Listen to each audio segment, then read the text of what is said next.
Andrew. You see? I didn't have a chance.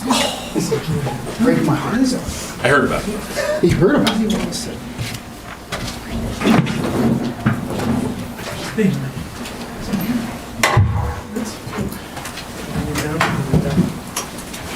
Yeah, don't you move, you're fine. All right, 5:30 p.m. Thank you. Should we wait for you to settle in? Good evening, welcome to our joint select board and budget committee meeting for January 10th, 2023. I'm Tyler Ward, chair of the select board. With me at the table here are fellow select board members Bill Kennedy and Bill Taylor.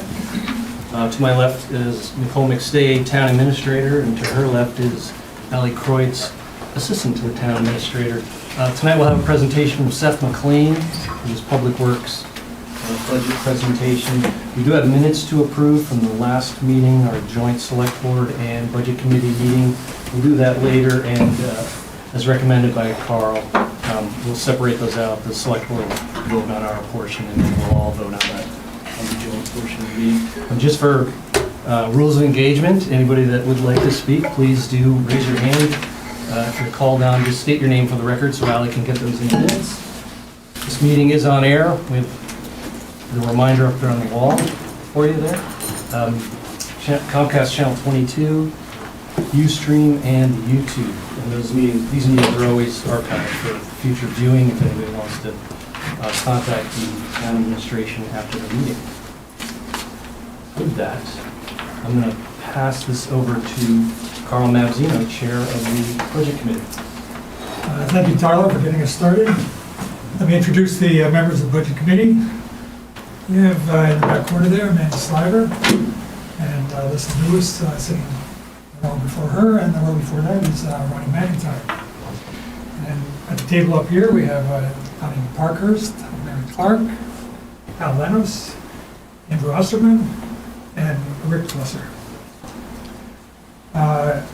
I mentioned last week that we were trying to prepare a charter for the budget committee, and ask members of the budget committee who have suggestions for that to please submit them, and we will discuss them at some point when we have a gap in the agenda. And I did get some very useful suggestions from Mary, so we do have some progress to make on that, and I'll send those around once they're drafted.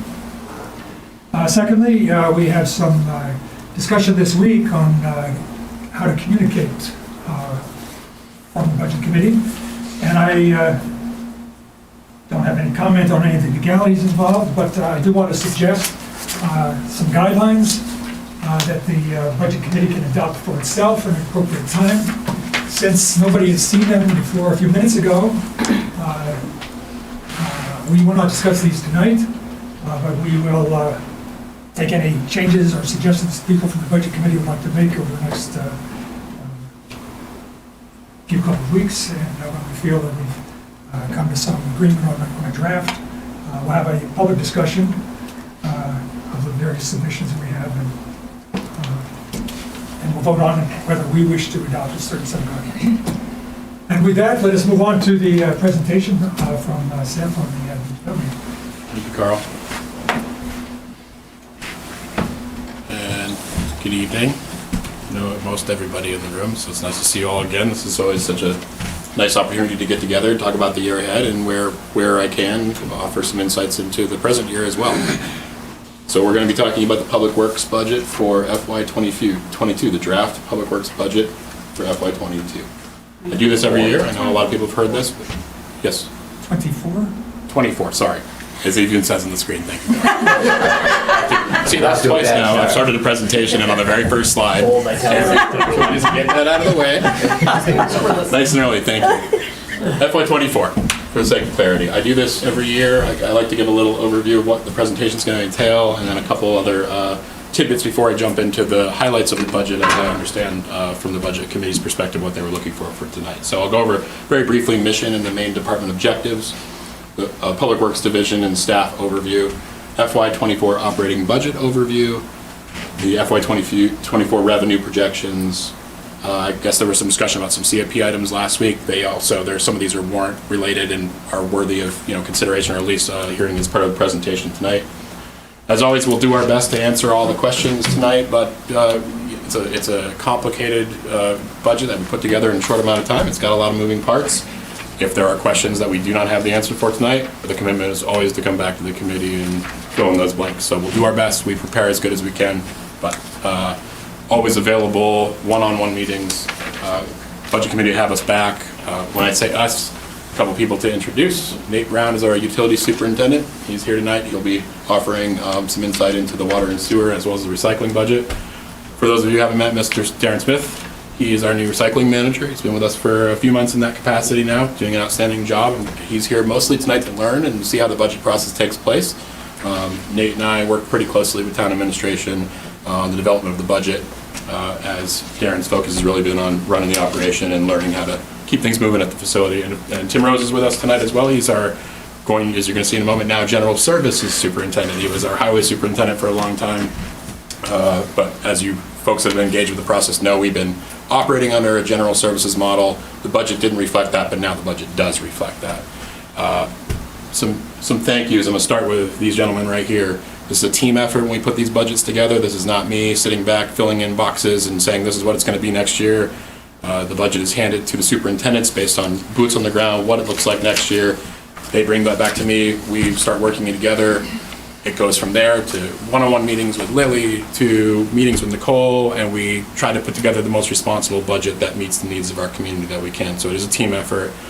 Great appreciation for these gentlemen in particular. They put a lot of time into this in addition to having to run their operations on a daily basis, which are already more than full-time jobs. So kudos to them, and kudos to everybody for their engagement. Special thank you to Andrew. Andrew went, Mr. Osman went above and beyond in his liaison capacity, met with us 3 times, toured all over town with us, came to the wastewater treatment plant, went to some paving project with me this fall, sat with the group, talked through ideas, was really engaged with the process, and I appreciate that. We want that engagement when we're doing our work. Huge thanks to Lily. I think that heavy lift, those of you who know some of the challenges that are going on right now, know that she is very strapped for time and has put together, I think, a responsible budget. Is a great employee and someone that really works hard to make sure that we are on good footing when we start this process. So huge thank you.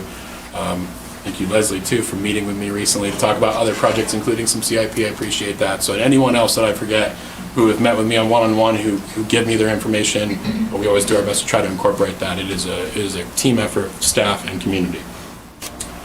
I skipped the introductions. I've already given those. You'll be hearing from these gentlemen, but with that, very quickly, our overarching mission is to enhance the safety and livability of the community by providing and managing services and infrastructure in support of reliable and safe transportation, clean water, and a clean, safe, and enjoyable environment.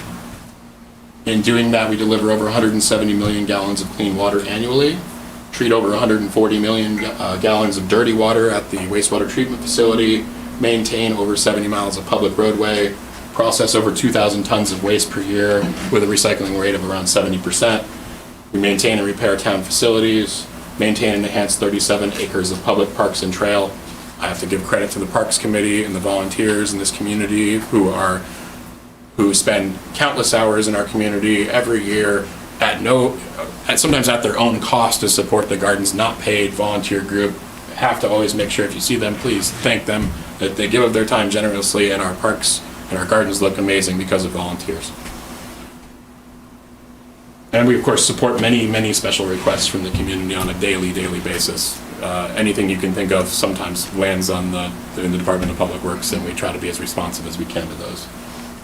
The administrative component is myself, to a degree, Nicole supporting that, Gretchen Ray, who's our business manager, and to a degree, the superintendent's and manager, providing leadership, communication and education, budgeting and expense management, department planning and coordination, project and construction management, which has been a heavy component of my position over the last couple years at this point, organizational and project visioning, human resources support, grant writing, bidding, quoting, and so on and so forth. We provide a lot of service that isn't as obvious in the budget, and I like to call that out here.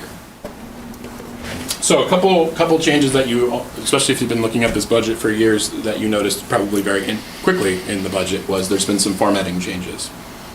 And we'll go into a lot more detail about those as I get into the specific budget highlights.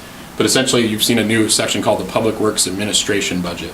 That is a collapse of the previous administration budgets that were found within each DPW division in previous years. So at one point, we had a highway, park, cemetery, and all those budgets had an administrative component. Lily has taken those and moved them into what's called a Public Works Administration Budget. It was a little bit of a silly accounting drill, quite honestly, to have all those at this point because our organization has changed quite considerably. We really are more of a general services model now. We don't have as much staff and we don't have as many managers. We have a bigger budget, that's led mostly by Tim and myself. We've added in a code enforcement expenses, which were previously found in the OCD budget. Those are now in the Public Works Administration budget. We've removed, this removes unnecessary cost allocations for salaries and personnel expenses like suggested.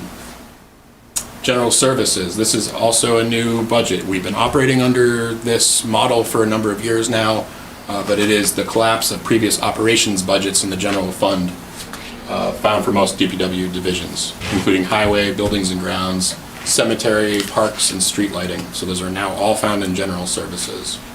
Where possible, Lily has compiled history from those former budgets so you can look at a comparison of year over year, and much easier way to look at the way and quite honestly, a more realistic reflection of how we actually operate the department at this point. And lastly, includes a few of the police department facility expenses, which were carried, again, a one-to-one. We've included them. They've come as a deduction against the police department budget, but they've been included.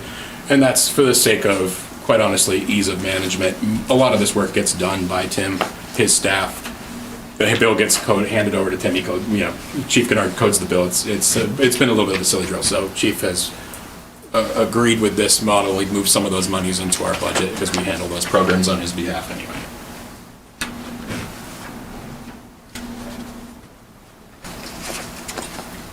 So the Public Works Administration budget.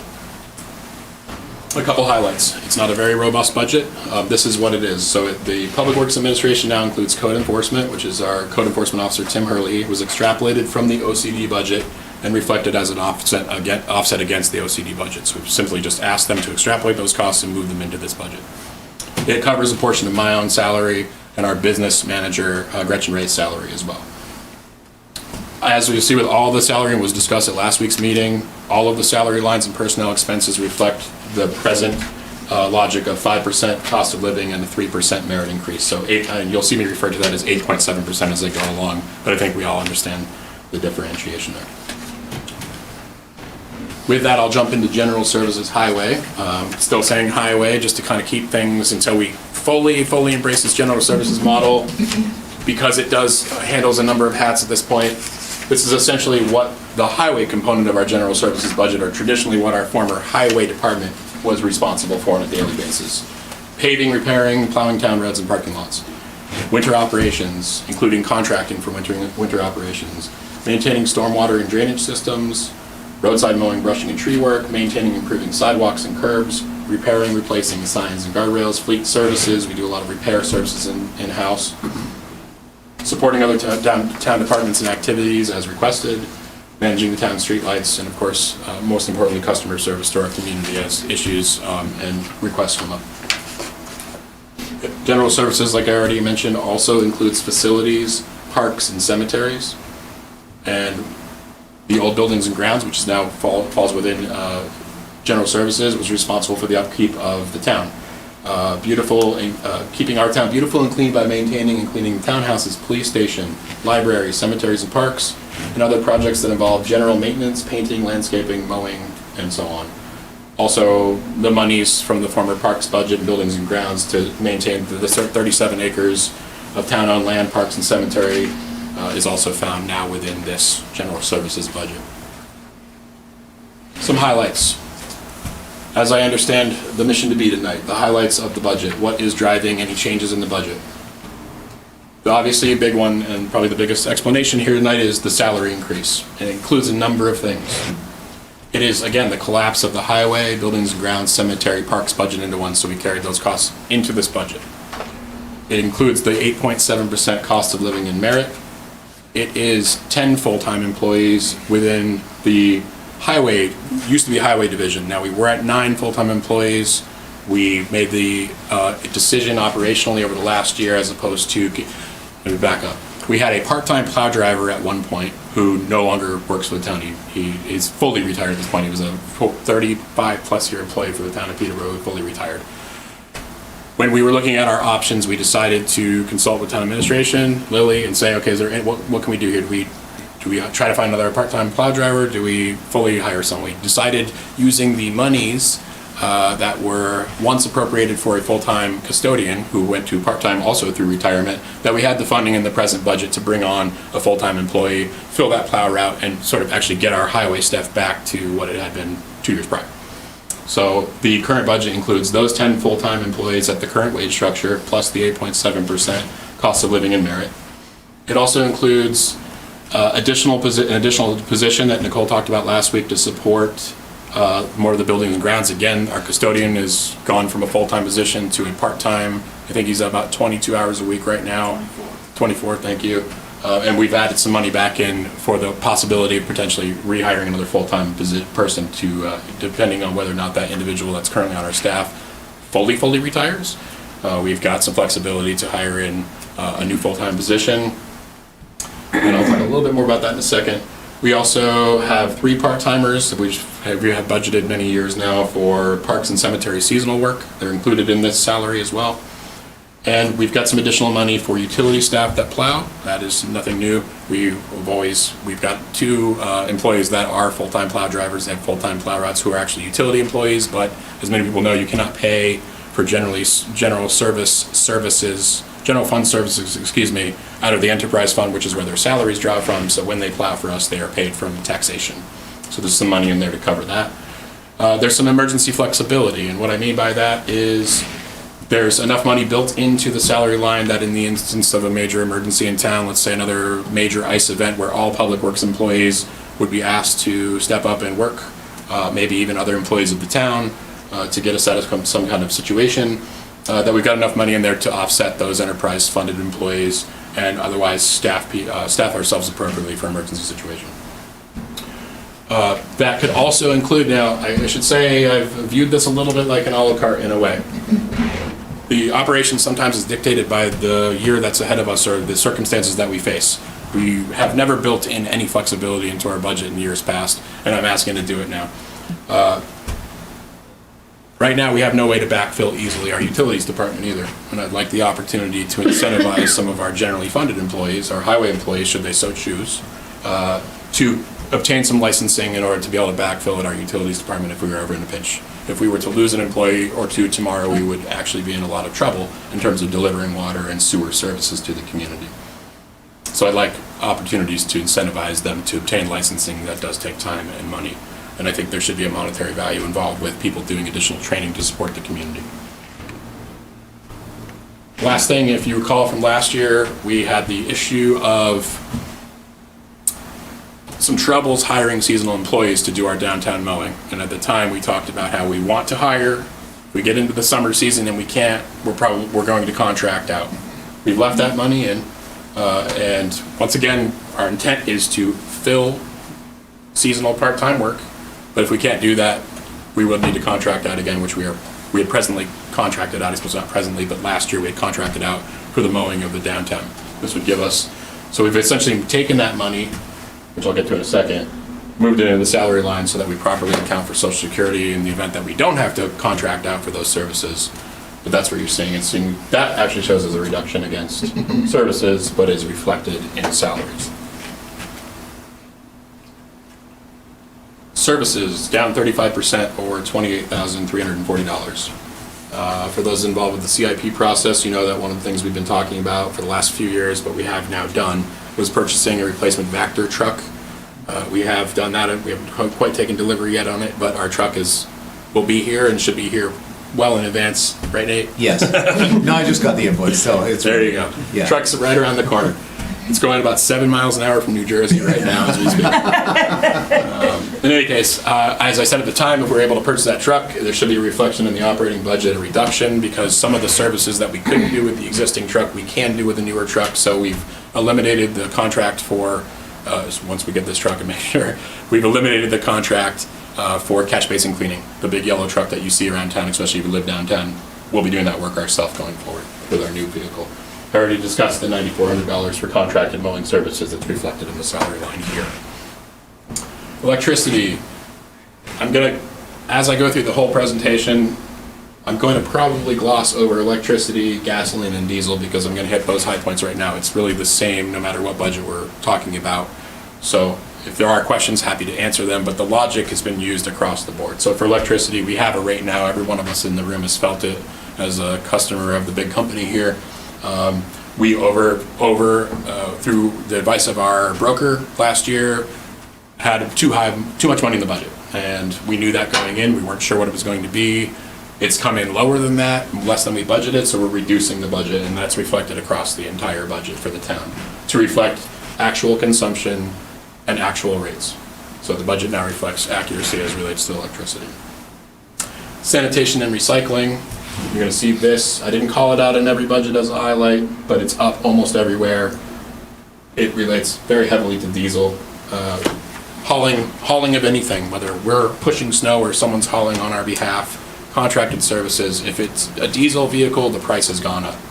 And that's reflected in this. So sanitation and recycling, sanitation services for getting rid of, having the haulers come and get the trash out of the barrels, they're charging us more money for that at this point.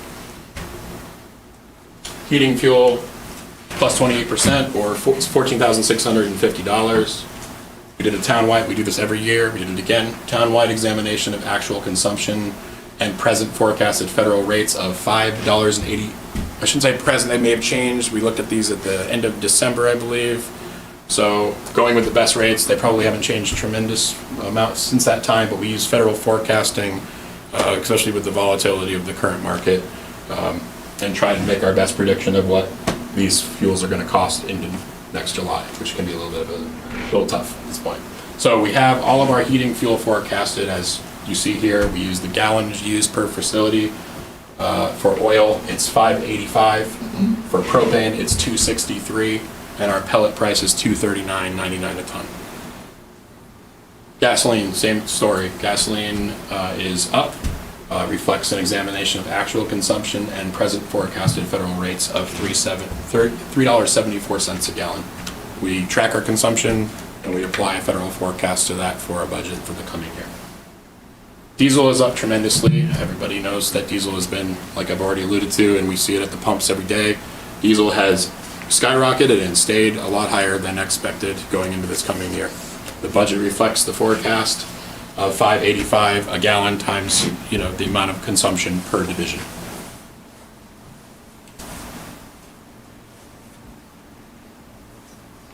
Same with community center heating fuels, same logic applies. And again, for the sake of not absolutely beating it to death the entire time we speak tonight, if we want to talk about it, absolutely, but I won't continue to call out heating fuel, diesel, electricity, these things. We use the same logic across all budgets. General services special projects is a section that you see, which has two lines right now, and one I'll talk to in a second, but we have a $15,000 curbing project. I don't have a fancy name for this project, but what that is, and it went through a CIP process and it has been authorized by, or at least recommended for authorization by the West Peterborough TIF Advisory. This is a small project to properly curb in our portion of the Masonic lot over in West Peterborough. There's the Masonic Temple. The town has responsibility for the maintenance of the rain gardens through a parking arrangement for use of public parking to use the Texera Park. And the agreement stated that the town has responsibility for the maintenance of the part that abuts the sidewalk. Right now, the water and road salt and sands get into the parking lot, clog up the rain gardens, and so we'd like to use a little bit of money to properly curb that, seal it in. This also comes on a request years ago from some folks at the Masonic Lodge asking if we could do something to sort of barricade the access to the Windy Row side of that parking lot. If you drive by there now, and now that I've pointed out, you might see there's 3 rocks sitting right there, and they've been there for about 4 or 5 years at this point. So we're overdue for doing this project. We need to get this one done, in my opinion.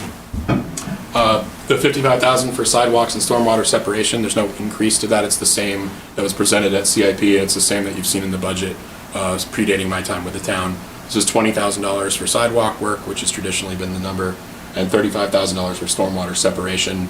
The $35,000 is the money that we have in the budget that allows us, if we encounter a connection where the sewer is connected to the stormwater system, it gives us the funding, hopefully, to be able to detangle that, because as we find them, we have a obligation to obviously remove septic from the rivers and likewise water from the wastewater treatment plant as best we can. So we have nothing in particular in front of us right now, but we do a lot of digging throughout the years, and as we find things, we have some funding to address what could be a significant issue. Lastly, which is not reflected in the budget, but will be reflected in the next iteration, there is a $110,000, you may have noticed it in the revenue line, but didn't see it as an expenditure. There was a $110,000 downtown TIF project. This is coming at the request of, through the visioning project that happened this last year, from the Greater Downtown TIF, had asked for a number of items. One, and they've asked for the downtown portable toilets that are found behind Coastal to actually be funded for the entire year to the sum of $20,000. And they've asked for a number of enhancements stemming from the visioning project for benches, bike racks, and landscaping at Riverwalk parking lot. I helped with these estimates, as did Tim Rose. It's $60,000, working directly with the Parks Committee, asking for some recommendations on planters that require very minimal to no maintenance. And they came up with some budget numbers to help us get going on this project. I don't have a lot of details about placement. I don't have a lot of details about where the committee or the visioning process has suggested they want benches and trees and things to be located. I have been asked to shepherd that project when we get to some level of construction. But when Danica presents our town planner in a couple of weeks, I'm not sure exactly where she's at in the schedule, she will be able to provide you a lot more information about the visioning process, the downtown TIF process, and the request and how. Yes, sir.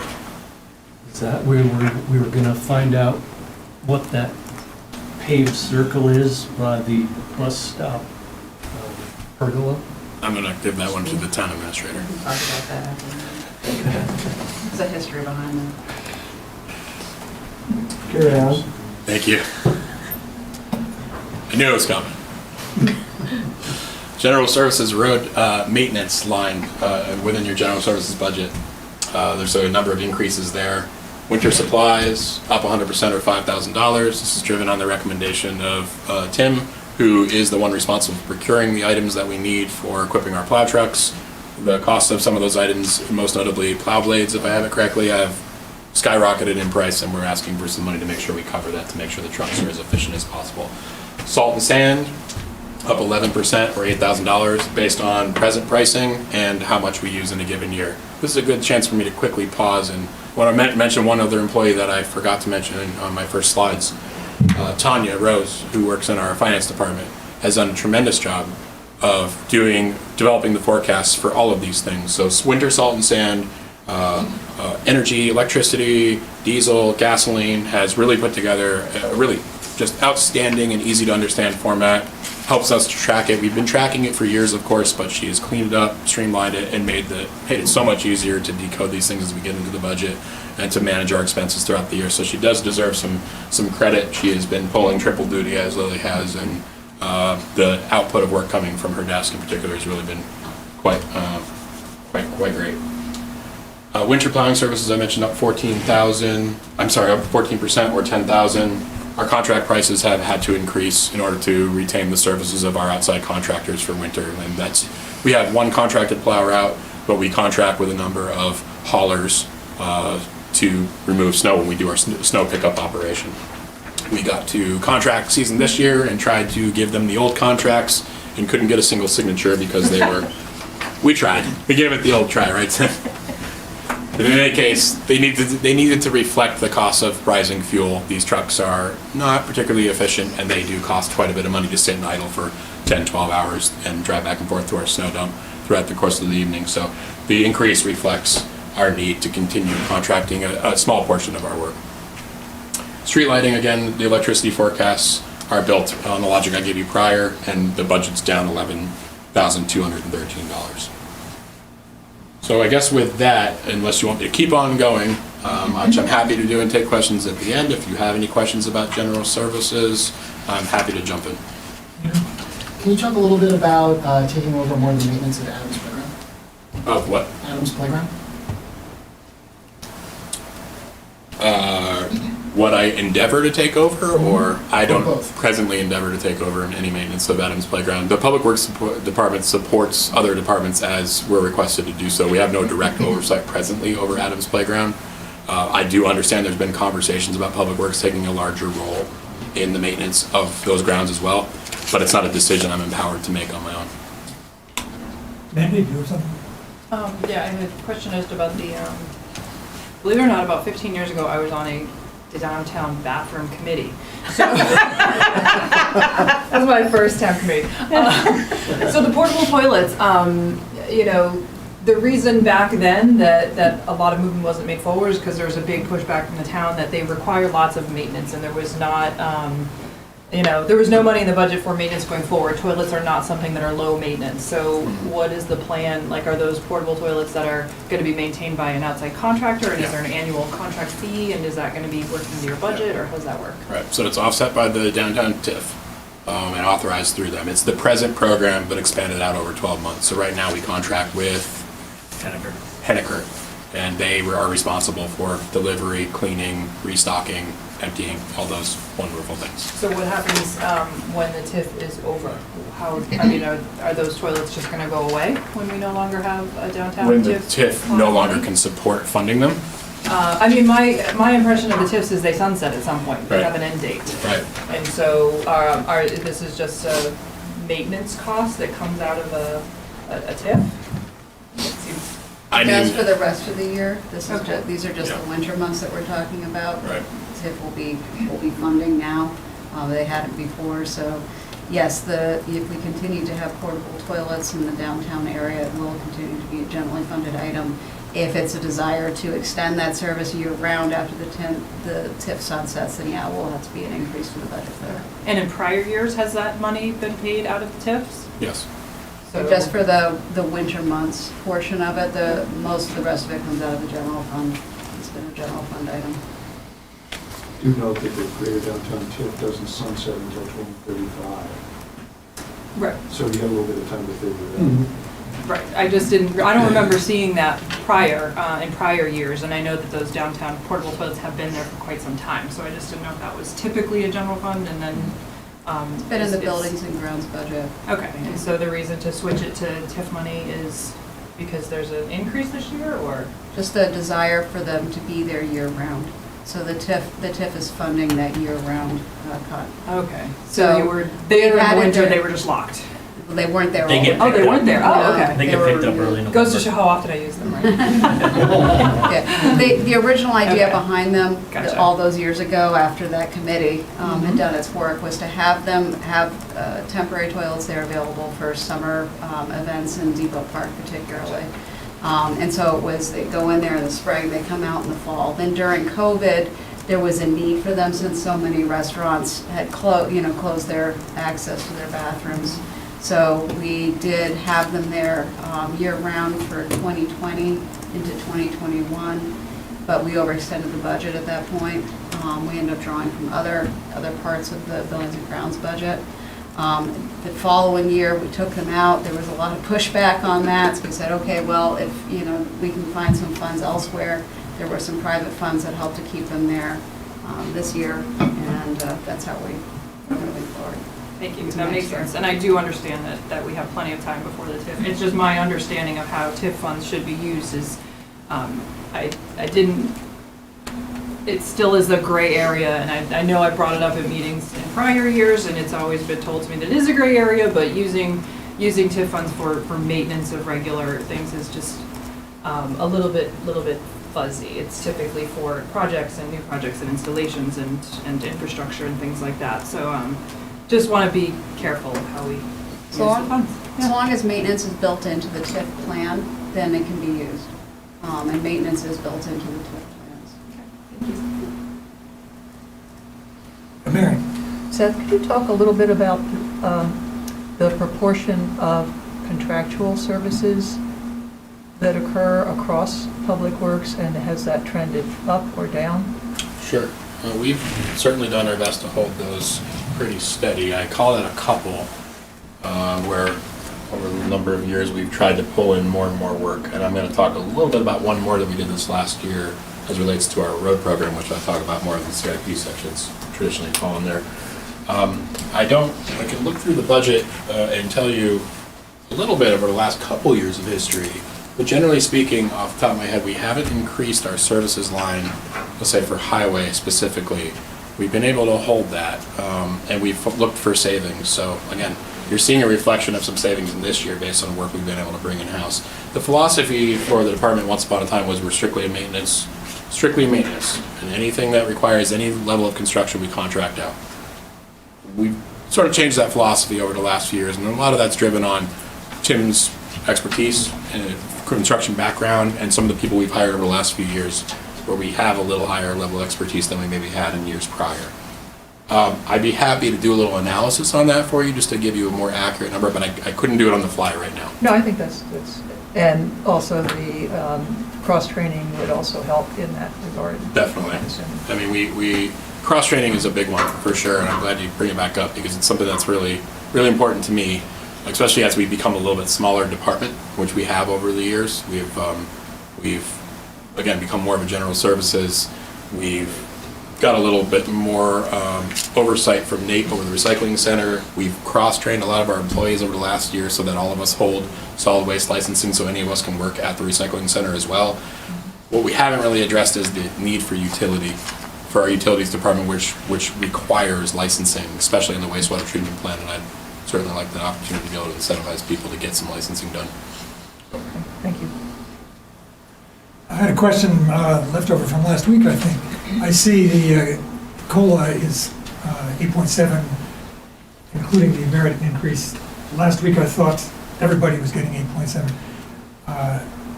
How many of your staff get a merit increase? How many get a merit increase And on what an percentage average of year? staff get merit increases? We try to give, over the last few years, we've tried to give something to everybody with the way the economy has been. It has varied in percentage depending on the individual. Most of our employees, I'm proud to say, have earned merit each year. We evaluate it every year in the fall. Not everybody does. This past year, everybody did. All right, thanks. Tyler, yeah. I'd like to add on to that. I appreciate you saying that, Seth, because well, a lot of us or people watching may see that 8.7% number and think that, of course, we're budgeting for it, so everybody's going to get it. But we've all had discussions with you, I'm sure, Right. and all the other department heads and town administration. That's the maximum, and Right. people are eligible to work hard enough to get the 3.7%, which is luckily, like you said, we have a lot of great employees that Yeah. can reward them with that. We're But if someone isn't earning it, they're not getting it, Right. because our department heads are watching. I mean, we've worked, myself and these guys have worked very hard as we've turned over staff to try and bring in people with great attitudes and great skill sets. And right now, I couldn't be prouder of the staff that we currently have in Public Works, for sure. We have a really, really excellent team. In years past, we've had times when people have not received as much merit in a given year. I think it's also, just want to add one last thing onto that. One of the reasons why we have fully loaded the merit portion of that increase is because we're looking to draw on some of that again for salary adjustment should our salary survey show that it's warranted. So I want to make sure that we're able to do that without punishing some of the existing employees who have earned merit and certainly deserve to receive that merit. So just to be clear, the 3.7 is going to be a cap? Yeah. As opposed to one person getting a 5% merit and somebody else getting a 1% and still would average out to a 3.7? Correct. You're saying that's a hard ceiling? That's the 3.7 is a ceiling. Salary adjustments may go in tandem with that if it appears that their position warrants it, based on what we find. Go ahead, move on. Thank you. We'll go to recycling, solid waste, and landfill monitoring. I don't have much to say about landfill monitoring, but I will mention it briefly later in the presentation.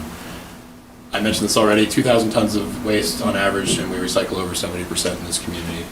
Program started many years ago and is now being maintained with new staff. Darren's here tonight learning the process. This is his first public budget process, so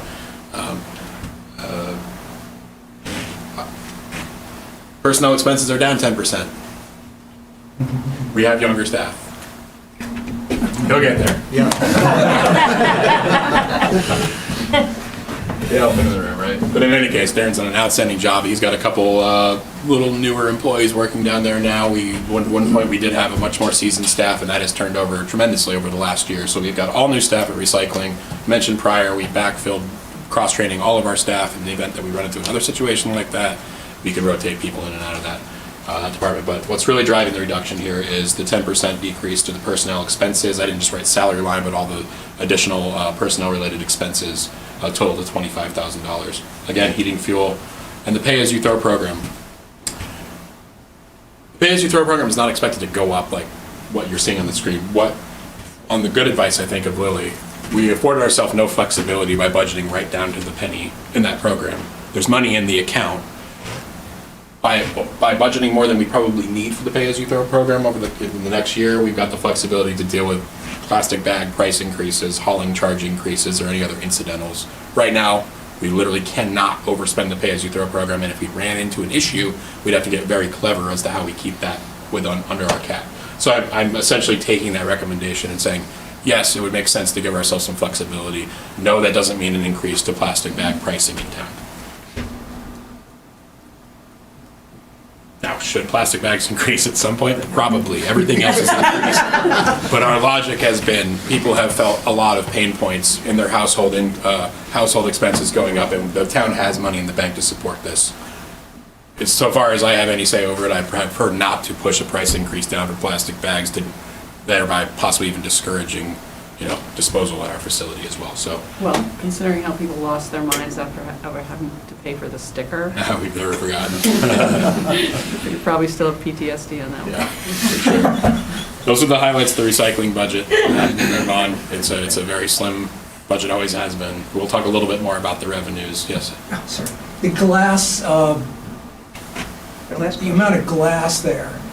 You talked about buying some equipment to crush the glass. Is that coming up? We already purchased it and we started processing it. It's slow because there's a lot of glass there, but we're plugging away.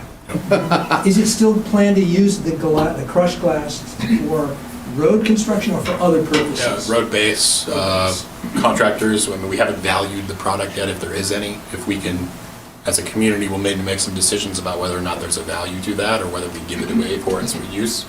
Decisions that still need to be made, but right now the goal has been to process the glass and get it to something of an aggregate product that can be used as a base or a fill, or possibly around other, yes. So it's my understanding that it's more difficult to sell our recycling products like cardboard and paper and those revenue streams that we had coming in. Does this reflect, is there an offset reflected here? Like, is that where the 17% is coming in, or? No. The 17% increase is simply just to give us more flexibility in the program in the event that we run into an incidental. There's no other offset. So am I wrong that we're not taking in as much money in the program? The pay-as-you-throw program does not take the revenue that's the recycling income. That recycling income for all those commodities is supporting the general fund revenue that offsets the expenditure budget for tax rate setting. So this $3 million that we take in total for general fund revenues lowers our expenditure, the amount to be raised and appropriated because of the expenditures. Okay. Thank you. So the reason that I recommended the pay-as-you-throw increase is that this year our budget is $112,000.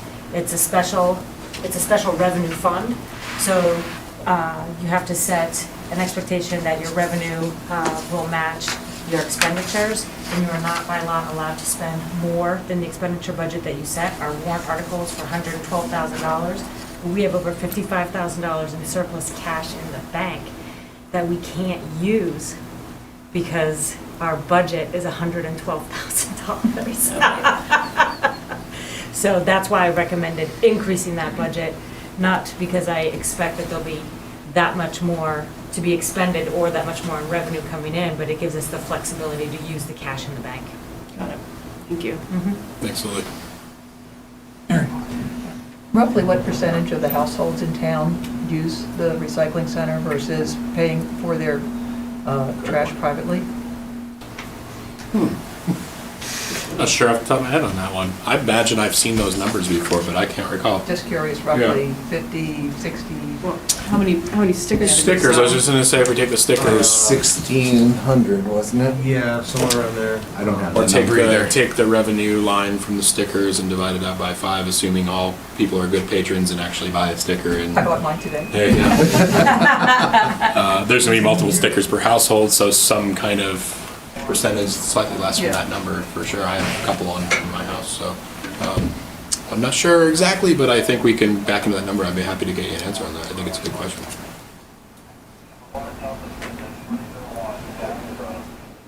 Okay.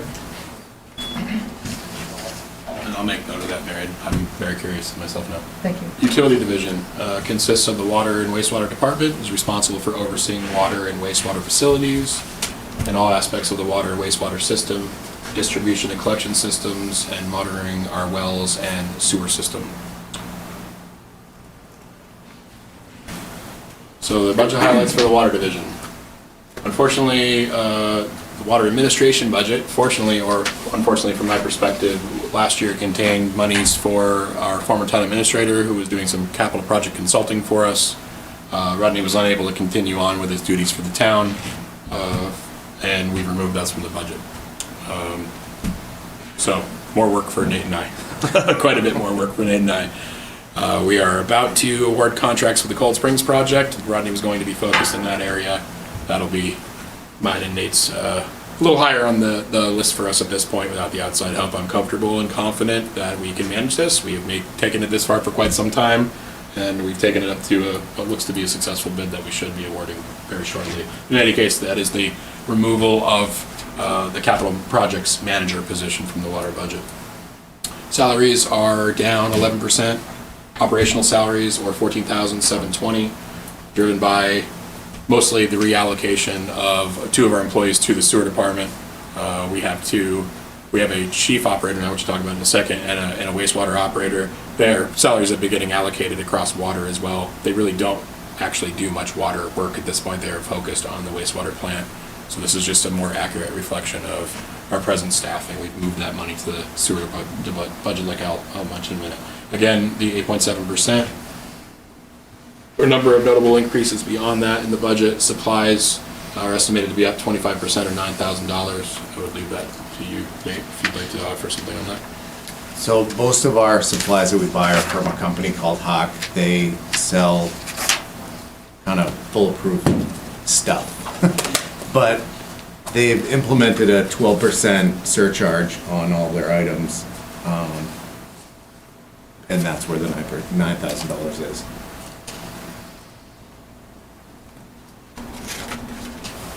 Bring down Mary's question.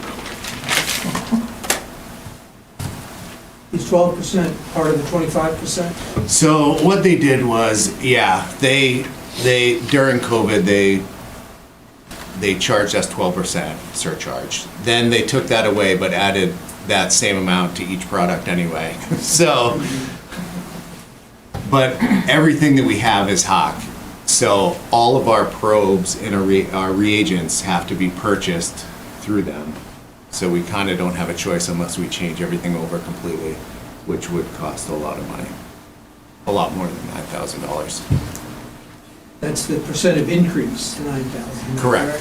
The Yeah. total amount is, I haven't looked at the. The total amount is $9,000. No, that's $9,000 increase over a different. Right. What is the total? Someone has amount the supply. That is spent for Yeah. supplies. I could look on. So we have other supplies too that have gone up, but not as much as the Hawk. The Hawk is the major Somebody has one. a. 36,000. Thank you. Oh, sorry. Thank you. Yeah.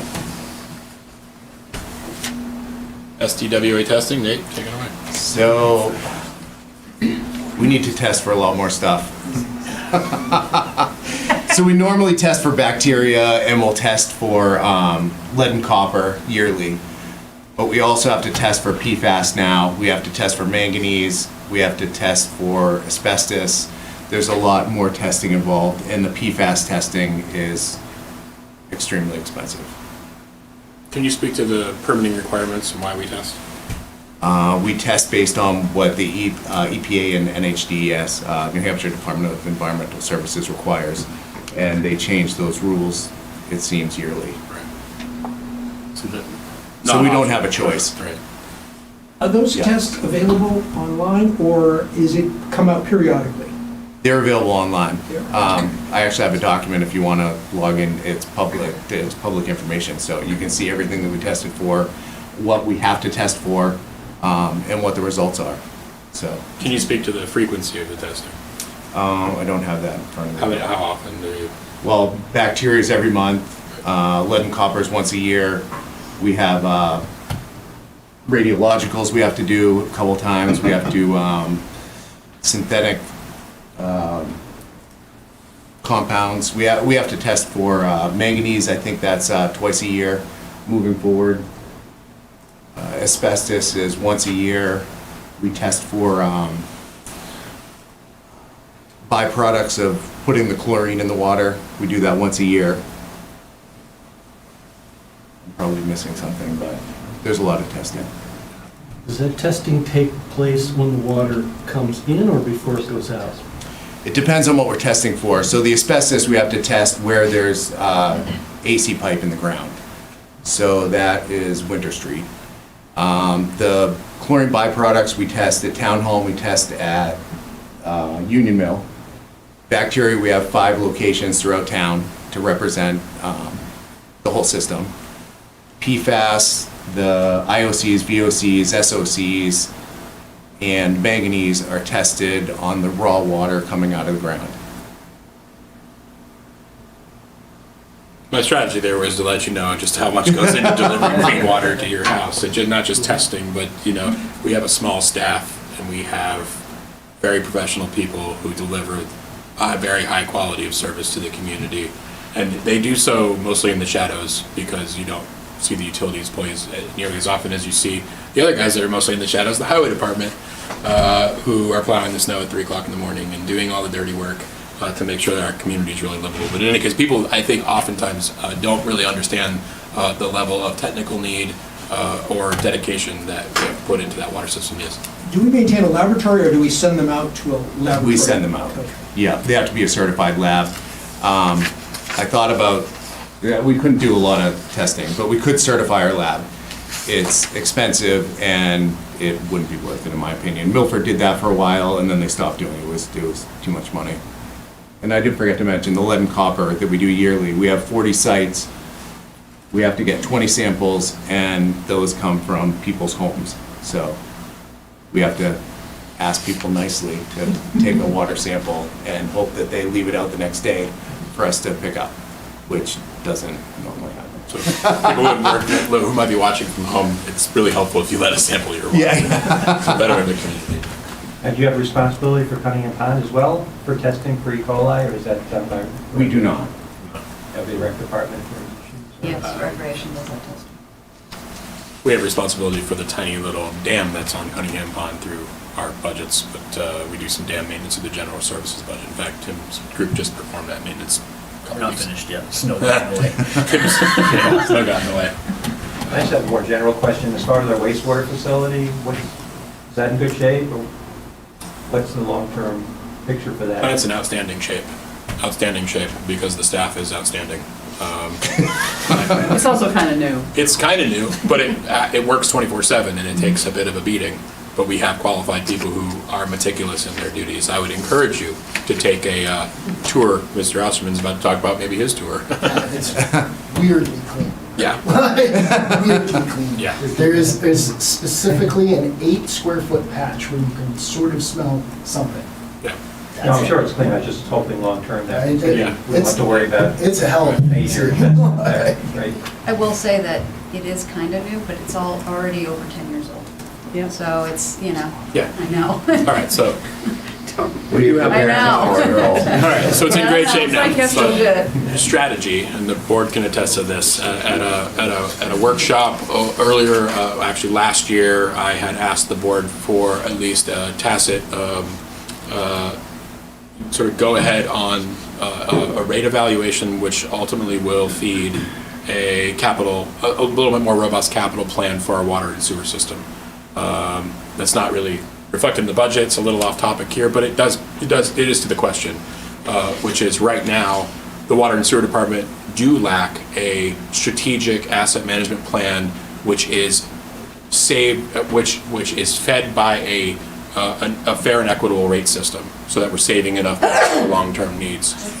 One of our initiatives this winter, and the board had said, yes, please, and when you get into the winter time, go and get the quotes and let's see what we can come up with, is to start that project. It's not in the operating budget because they are the water commissioners and they can authorize the use of funding for a program like that from the enterprise fund. But it is my intent this winter to engage in that project and get us going in that direction. That will obviously entail quite a bit of community conversation. Our Conservation Commission, other folks have been very interested to hear, us getting involved in a rate study, which helps us to, with our strategic initiatives of taking better care of our stuff, of course, but also that people say they have a chance to weigh in on it, and would be hopefully a fair and equitable rate, whatever that ends up being. Yes, Liz? Was there also an anticipation that you're going to have to upgrade the equipment for any new testing and, whatever the initiatives that are coming down from the federal and state level, you might have to upgrade equipment to meet those needs? Or do you feel like the testing structure won't really change, like it'll just be? There's always a potential. Yeah. Every 4 years, our permit gets renewed, and that's when we. 4 or 40? 4. Okay. It's like, wow. And every 4 years, it gets, The mark moves considerably. yeah. And you don't know what's coming down the pipe normally. And that's not necessarily a bad thing for people who live in communities, of course, but it can be very difficult to figure out ways to be able to meet our permit requirements. Correct me if I'm wrong, but was there talk of a backup pump system in case of an emergency or a failure? Or am I not hearing that correctly in the past? Do you recall that? I don't, but we do have a company out of Connecticut. When we did have an issue, we had a break between the last pump station and the wastewater treatment plant, and we called the company in Connecticut. They brought up pumps, and the whole highway department and utilities set that up quickly. It was I was surprised at how fast it went. Right. But those guys rolled in, we unloaded it, bypass pumped that line, and got it repaired. Yeah, it was quite something. So yes, now I understand a little bit better. It tends to be contracted out when we're in that kind of emergency situation. Moving to wastewater. Please. Operations salaries at 28% or $71,261. This is driven by a couple considerations. Two have mentioned the cost of living and merit, which is currently built into the budget. The salary reallocations from the water division, which I previously mentioned, but we also have recently promoted one of our operators to chief operator. His new wage is reflected in the salary line here, driving some of those costs. This is a great opportunity for me to mention Jamie Drest, who is our now chief operator for our plant, who has been an absolutely outstanding employee for us. Jamie started as, I believe, a part-time employee in building and grounds, if I have that right. Yep. And worked his way up to actually being responsible charge of the wastewater plant, and is owed all the credit that he's getting now for the great work he's done. Guys, he's an outstanding employee. We're very, very fortunate to have him, and I'd like to retain him. Chemicals up 7% or $8,000, Nate? That is, most of that cost increase is from our permit being changed, that we have to bring the lead down to relatively zero when it goes out to the river. So we have to use a chemical, it's a ferric chloride. It's really expensive. We do get the lead down to a zero. In order to keep costs down, we buy a truckload of totes, but it's going up in price. Yep. Using ferric is the result of our EPA discharge permit, that mark moving, and us being in non-compliance for the water that we treat and put out into the river. Some of you may remember that. We went through this starting, 5-6 years ago? Yeah. And we had to raise some money and we engage with outside consultants and help us understand our system better, our industrial system, our industrial users of the system better, and find ways to drive the lead out of the river discharge and get ourselves in compliance. So, and there was a long process to get to the point where we were able to actually make changes to how we treat at the plant and are now in compliance until they move the mark on us again here within the next Couple months. It's an ever-changing dynamic with our water and wastewater. Never a dull moment. I think I glossed past the audit service. I'm sorry, let me before I get there. Supplies and wastewater treatment lab supplies. We've essentially, on Nate's request, extrapolated out the supplies that they use within the lab. The question came up, do we have a lab? We do have a lab for wastewater. I would encourage anyone to go tour, take a look. It's quite cool, and congratulate Jamie while you're there. But essentially, on Nate's request, we moved wastewater treatment lab supplies into its own line, and we're expecting a price increase on some of the things that he buys for the lab. So the price has gone up, but it's, other than the $1,000, it's essentially an extrapolation of the former supplies line. Electricity I've talked about.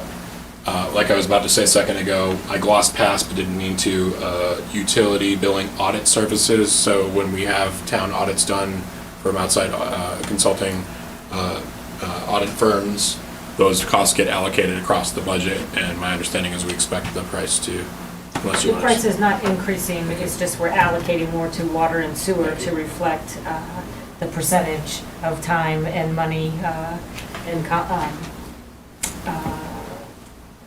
complication that's added to the more water department with the Cold Stone Springs project being added. You cannot be reimbursed through the grant program for audit services, so it's hitting the water budget as well as sewer. Great, thank you, Lily. That's the increase reflects next year's price will be exactly what we paid last year. So. Speaking of diesel again, sewer treatment plant services, up 41% or $72,000. This is driven by, I'll let you go again.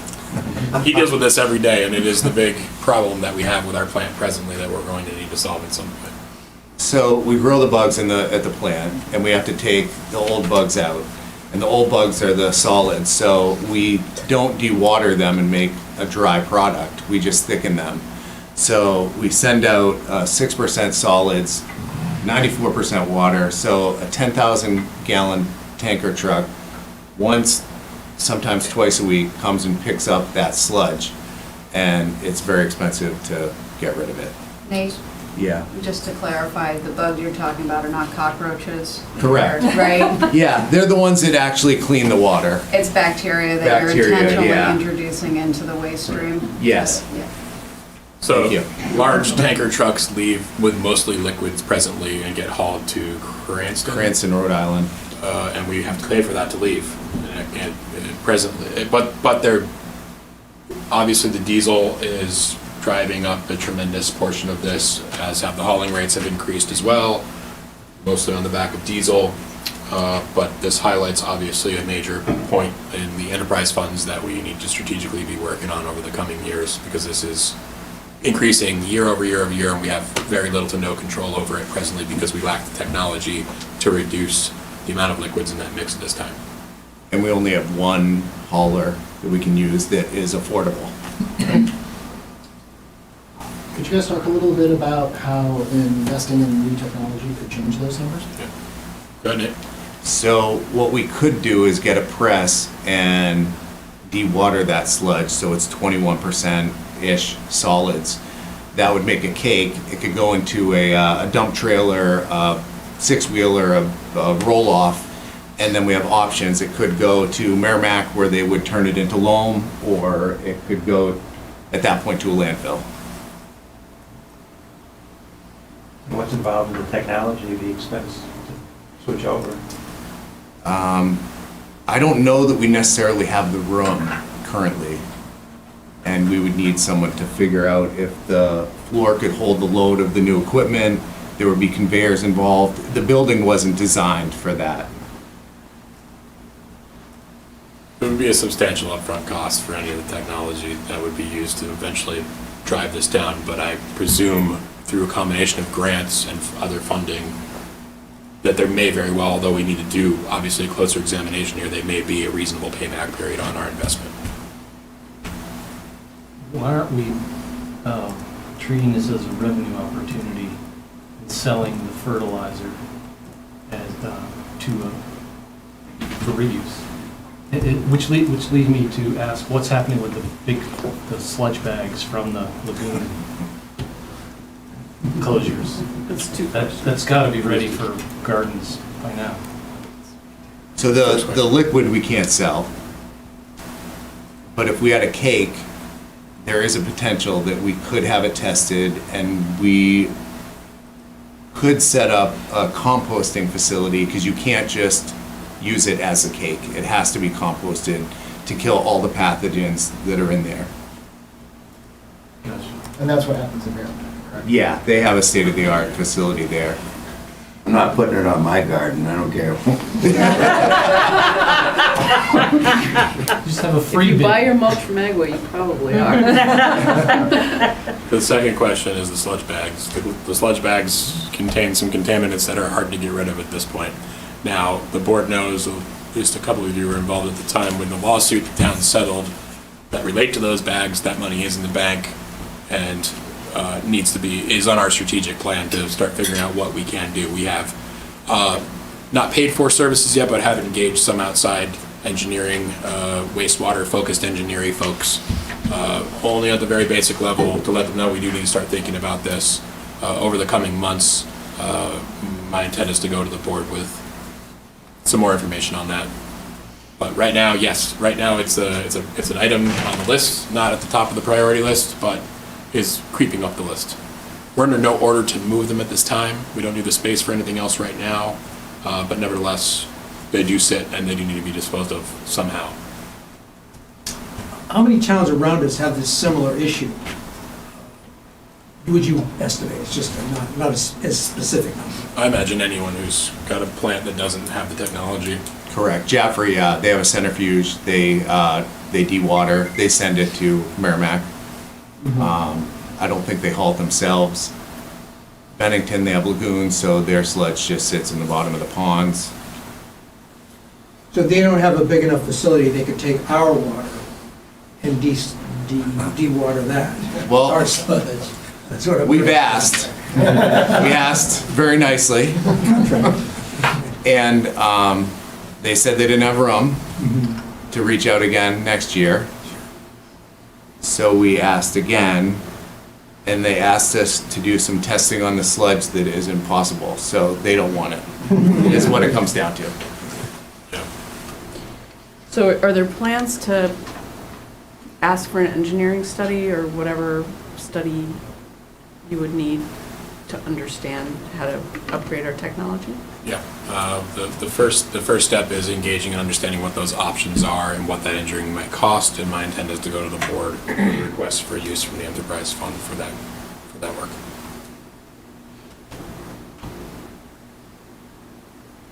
Okay. Solar system, solar array, electricity. Lily developed forecasts here, maybe working with Tanya on that one too, I'm not sure, but it's the forecasts, if I understand correctly, are built on present consumption. Obviously, the solar array we buy on a power purchase agreement, but it still uses the Eversource network, so as other costs have gone up, we're still getting charged for some of those things like demand and distribution charges. We're not exempt from those from this solar array. Is the total amount like around 100,000 for the cost of? It's now going to be about 122,000. Yep. Okay. That's all right. Thank you. So it's an increase on that? Yes. On that basis? Yeah, anything I'm showing is just as a percent increase Yes. or decrease and against the last year's budget.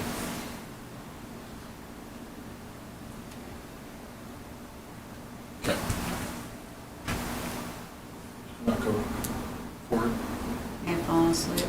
Oh, it did fall asleep. Are you able to manually steer there? Yeah, I think I can manage it.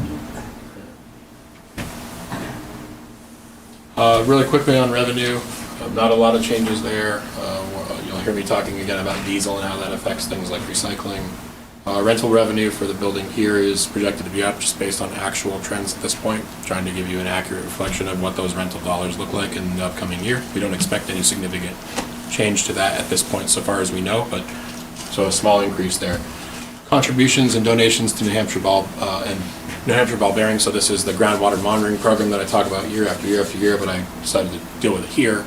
The town engaged in a lawsuit 1980 whatever, long time ago, and came up with a settlement agreement where we pay 50%. NHBB pays 50% for groundwater monitoring activities around the community. We're not expecting any major increases to that contract at this time, so no major changes there, but I just want to make sure, since I didn't cover it in the operating budget, that it's still out there, that we're still engaged in those activities. Conville School District, you see a small increase in gas revenue, but that's based on gas pricing. We don't charge a profit to Conville for the use of gas. We offer that as a service to the community to get the rack pricing that we get, which is right now really not a heck of a lot lower than you get at the pump. The transfer from downtown TIF I previously mentioned, so you're seeing that reflected in the revenues. It will soon be reflected in the operating as well. But that's the $20,000 for the portable toilets and $90,000 for downtown enhancements that Danica will present in more detail for you. Recycling income, you're seeing a small decrease in Sharon's. Nicole works on this, so I guess I pass that one to you.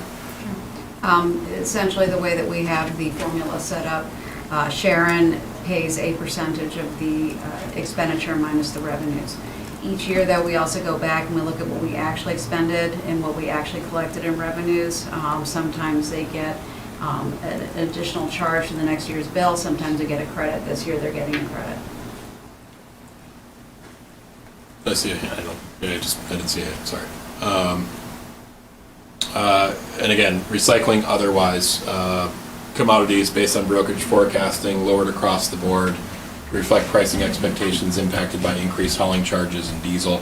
And again, the gloss pass disposal collection based on actual trends presently. So the budget's been reduced based on what we're currently seeing for those charges right now. Disposal collection down 5,000. Getting back to Mary's good question about how many households are utilizing our pay-as-you-throw.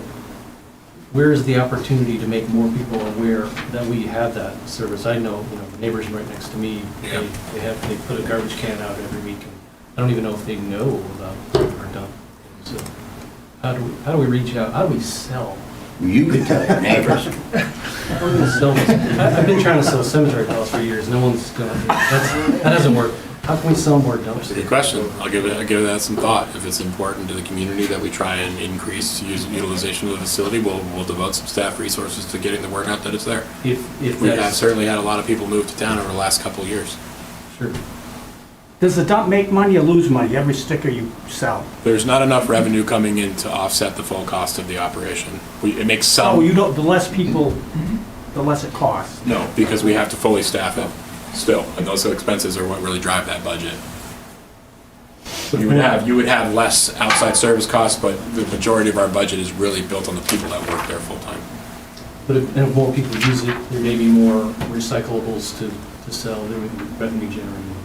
There would be some increase, but as I alluded to with this line here, we're not expecting those commodities to make any kind of comeback anytime soon. Right. Prices are down, and that's driven on, again, how expensive it is, so far as we can tell, to haul those things. We need more aluminum cans. What's that? We need more aluminum cans. More aluminum cans and less glass. Yeah. Seth, do we charge more for commercial interest using the dump? I do not believe so. Correct me if I'm wrong. In terms of permit stickers, there's only one fee at this point. Yeah, that's it. Yeah. Aren't there companies in town that really Are there companies? utilize? Don't either. Utilize what the. Are there industries or companies in town that utilize the recycling center? Oh, yeah, regularly? there's plenty. A lot of it is demolition and construction companies that utilize it. On top So we of would do that by that, weight, right? commercial brush. And the highway department uses a lot of it for the trees that are down everywhere and things like that. But you can't charge us, Darren. No, I know that. But, There you go. but there are a lot of companies that come out and use it. So. Yeah, well, the restaurants must be dumping a lot of the glass. Lily, this is a question for you. I don't see the solar system revenues on the part of the public works revenues page. In the wastewater section. Oh, it's part of the wastewater. To your inquiry, Bill, at one point I had this as general fund and then as enterprise, but there's really only one revenue, based on my understanding of the direction from the BudCom that merited really discussion, so I put it on one slide. And so, but yes, this is budgeted for in revenues within enterprise. And just so you can find it, it's the very last revenue on the special revenues. Right. Page 3, you see it. Just to backtrack to Tyler's point, there is an ongoing outreach through the New Residents Committee to encourage and inform new residents about the recycling center, and they actually give you a whole roll of recycling bags. So at least for new residents, they don't have an excuse to not know about it. I will say that there's also a high percentage of people in town who live in facilities that handle trash. So anyone who's living in an apartment building, Rivermead, any number of other places is not, likely not utilizing the recycling center.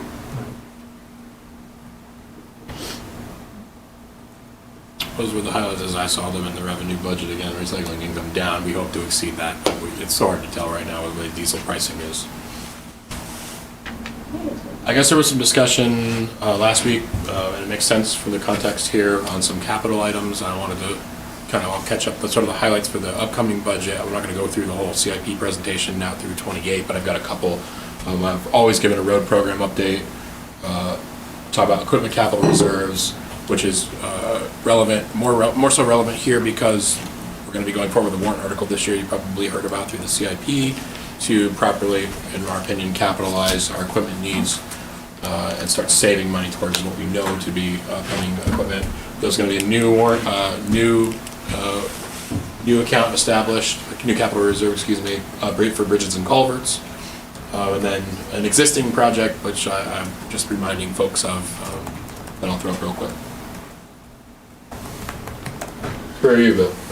Yeah. Squeaky wheel. I don't care about that. I want to know about Grove Street.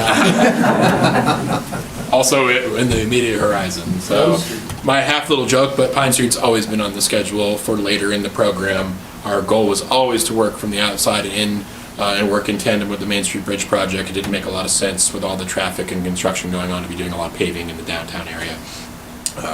But now we're complete there. We've got a couple other projects I'll talk about in a second between the Grove Street Bridge and the Elm Street Bridge that are going to need some refurb work. So the timing is starting to make a lot of sense for working inside and finishing this program up in one sense, doing roads like Pine Street, Elm Street, Grove Street, Main Street, and really hitting our downtown. You may have noticed we did, I'll go back to this slide in a minute, but we did a couple. We started moving in interior this year, Winter, Hatch, Elm Street, I'm calling Extension, which is a little bit that connects to bigger Elm Street, which Old Dublin Road, excuse me. And we did some of Pine Street this past season, and so on. So program's always been hit the most forgotten roads first and work our way into the interior. In any case, there will be another request on ballot, I believe, this year. It's been on town meeting some years and ballot and others. It was on ballot the last couple for $450,000. No change expected there. We're still working on our $4.5 million catch-up program. We made some huge gains when pricing was very low on asphalt. We lost some of those gains this last year with asphalt pricing being directly impacted by, again, oil prices. But we're really doing good, and I still see this program, at least the first iteration of this program, which I'm getting to in a moment, because I know you've got questions here, Leslie. Still wrapping up in that 10-year program. We have $365,000 that we've saved. In addition to doing all this work, we've also been saving some money because we know we've got some heavy lifts for Pine Street, Grove Street, and the other downtown areas. Unlike the rural areas, the downtown areas have related infrastructure like curbing, catch basins, sewer, water, and so on and so forth, where we don't run into as many challenges out in the more urban section, if you want to use that word for Peterborough. I hesitate to, having actually grown up in urban areas, but some people say that. Downtown. In the rural areas, there's not a lot of adjacent. There might be some old drained swales and things, but probably not a lot of sewer out in the northern ends of town. I believe a comment was made last week about, okay, so what's the program look like after this is done? And I think from my perspective, yes, the program shouldn't just end and then we start the bad cycle over again. That doesn't make a lot of sense. When we initially set out on the program, we found we were able to use evaluation of the road network to determine the $4.5 million total capital cost to catch things up. At that time, we were able to look at our operating budget and say, okay, how much money does it take to then take your rating, let's say at the time it was 70, and keep it at a 70 on your road network? And we found that the $450,000 was suitable to hold your rating. Hold your rating, you're not gonna make gains, you're not gonna make losses, you can keep contributing some money to your road network and you can kind of keep it in shape.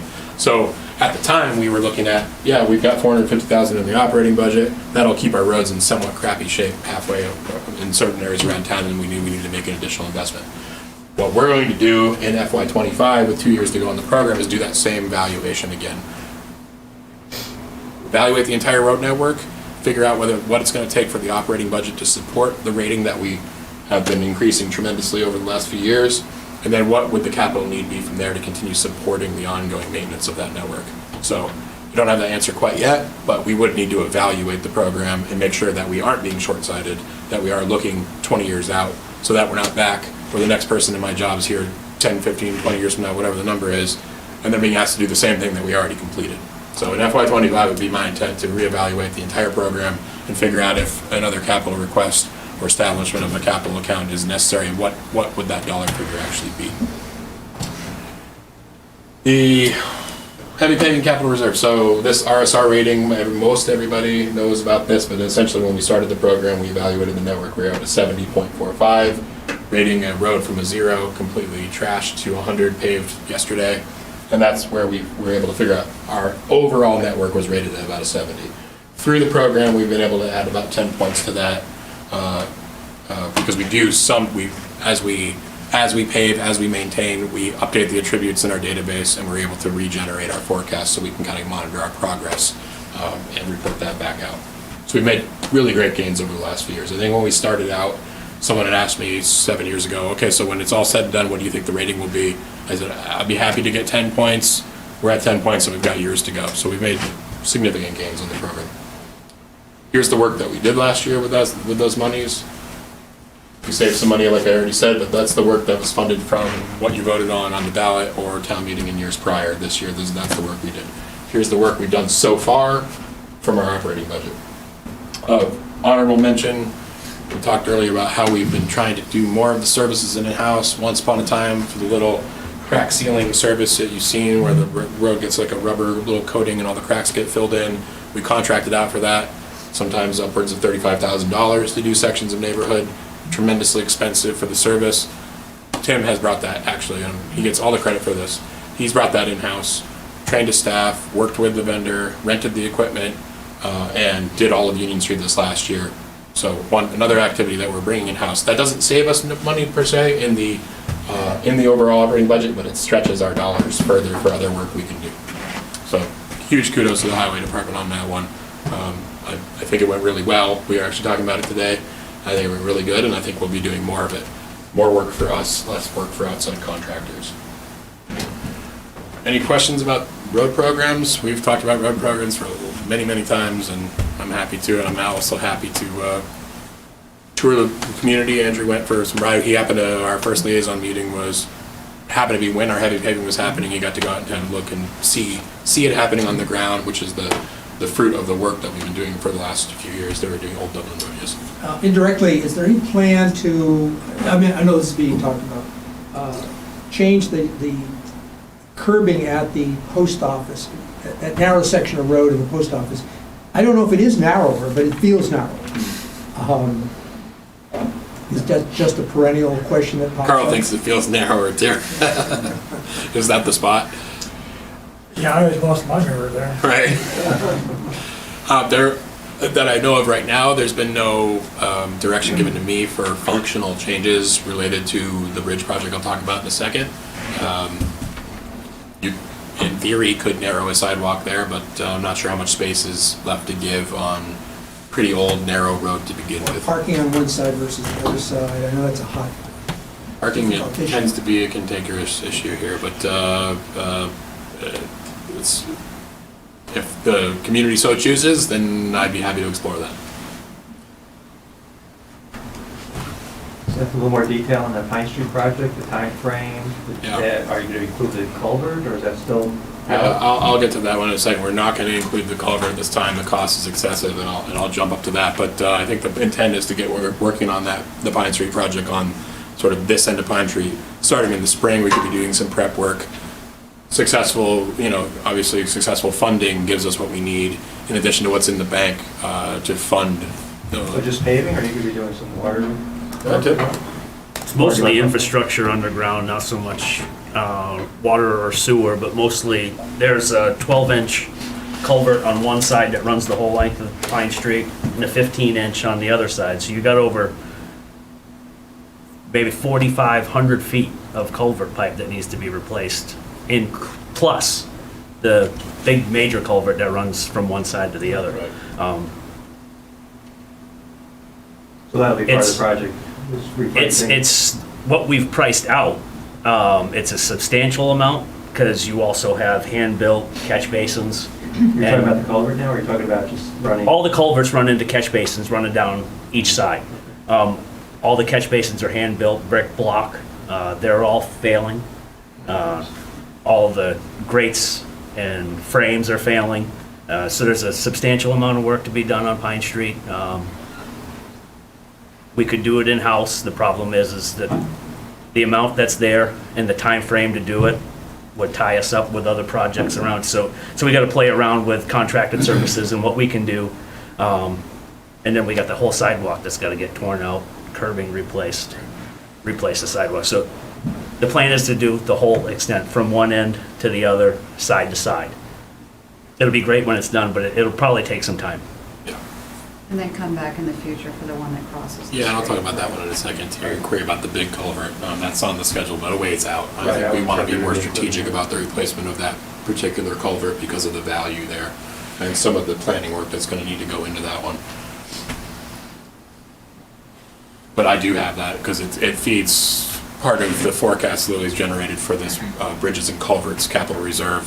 Obviously, we need to be considering those costs. So I'll pass this one over to Tim too. We've got a number of pieces of equipment we're looking through the capital equipment reserve to fund. So there's, I believe, an increase this coming year to what we normally put in there, but this is to start properly capitalizing our CIP through savings as opposed to supporting with the operating budget, which is what this community has done for a long time, and we're trying to get back to a savings model, as you know.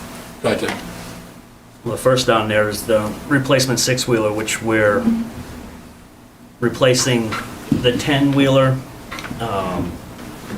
but we hope to keep the 10-wheeler. We use the 10-wheeler for other operations as hauling and snow removal. So it saves us on that end. So we're not looking to trade that in, so it would be a full upfront cost. Unfortunately, the cost for the six-wheelers have gone up substantially since 2020, when it was the last time we actually bought a six-wheeler. So we're looking at $215,000 for a completely upfitted six-wheeler. The six-wheeler that we are looking to replace it with, we have two more in the fleet right now, are live bodies. So they will not have a drop-in sander in them, so we'll be able to use those for our snow removal process as well. So that kind of saves us in the long run. The next one is... I wanted to throw something. Tim has been very successful in downsizing our former outside contracted snow haul operation as well by bringing some of that work in-house too and doing some of the hauling themselves, and he deserves credit for that because that helps us to mitigate some costs for outside services and keep it in the hands of our staff. Go ahead, Tim. Sorry, just wanted to give you... The second one on the list is a utility tractor, which we have currently a backup sidewalk machine, greatly named. It's a MacLean. Really, I'm just the backup here anyway. It's fine. It's come up for replacement. It's not in great shape. The cost to repair and maintain it has gone up substantially in the past 2 years. Most likely every time it goes out, it comes back broken. But that also runs, it has our field mower and our roadside mower on it, which cannot be upfitted to our new sidewalk machine because it's a totally different system that runs a PTO. New one is hydraulically driven. The cost, because the sidewalk machine is a municipal piece of equipment, the cost of a new sidewalk machine is substantial. My thought is to go back to an older way and get just a normal utilities tractor. That way we can do our roadside mowing, our field mowing at the landfill caps, and also our road grading with this machine. So it kind of saves us on our contracted services for road maintenance in the spring and fall for dirt road grading, and keeps our roadside mowing and field mowing in-house for a lot less money than going out and buying a new sidewalk machine with that equipment on it. I gotta cut you off again, just real quick. He's being too modest.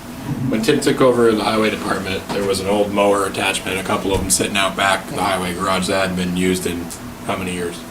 15? They are currently on its third machine. Yeah, it's sitting rusting into nothing basically, because we had been told, well, it doesn't work anymore, it doesn't work, and whatever, and we contracted out for mowing. We would hire out 2 weeks a year. We contracted out we had a grader at that time.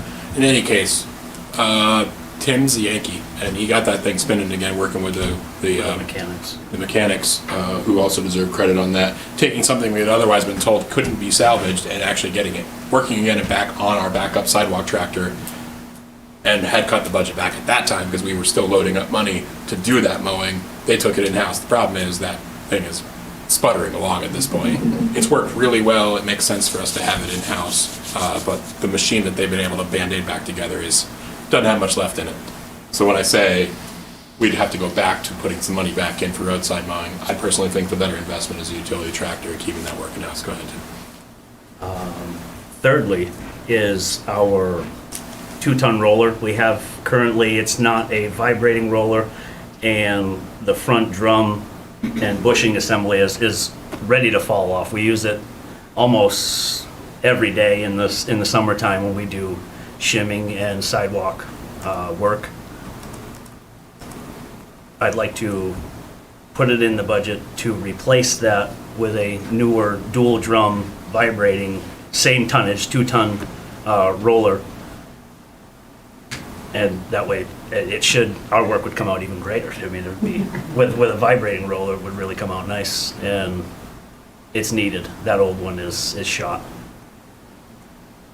Are there any AV options for this equipment? I haven't seen any I know they do make robotic, but everybody wants to drive one. Nobody wants to sit inside a truck and run one. I don't anyways.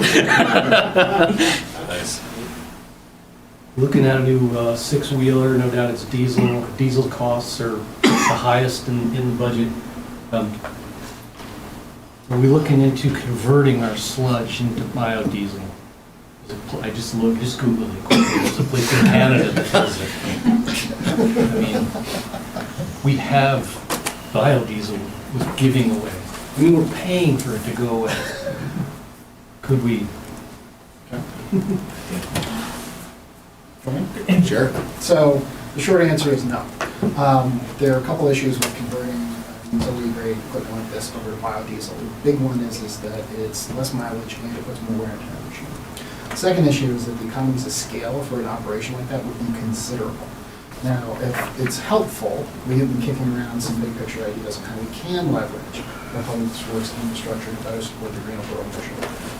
And I'm tempted around, I'm with you on the sludge too, but I think that might be better served as biomass cogen rather than going the extra step to actually process through diesel fuel, which we will have to use more of, and will break the trucks faster. The other thing on most of your low sulfur diesel engines now, I believe biodiesel voids the warranty. I believe. Correct. Am I correct, Jim? Yes. They don't want it in them. So Andrew says you're all the looking diesel engines is one thing, but with all this new low sulfur and all the new electronics and stuff, it's not compatible. So we're going to see an analysis of these options I mean, next Andrew year? brought some outstanding ideas to a recent meeting, and there's absolutely no question in my mind that there's opportunities, whether it's now or in the future, to better leverage what we've already got. No question. So yeah, this has been growing in our minds. We started thinking about the sludge and how do we do this in a more practical way? How do we meet our financial interests as a community, but also somehow in support of the environment too? He's absolutely right. He came to us with a number of ideas.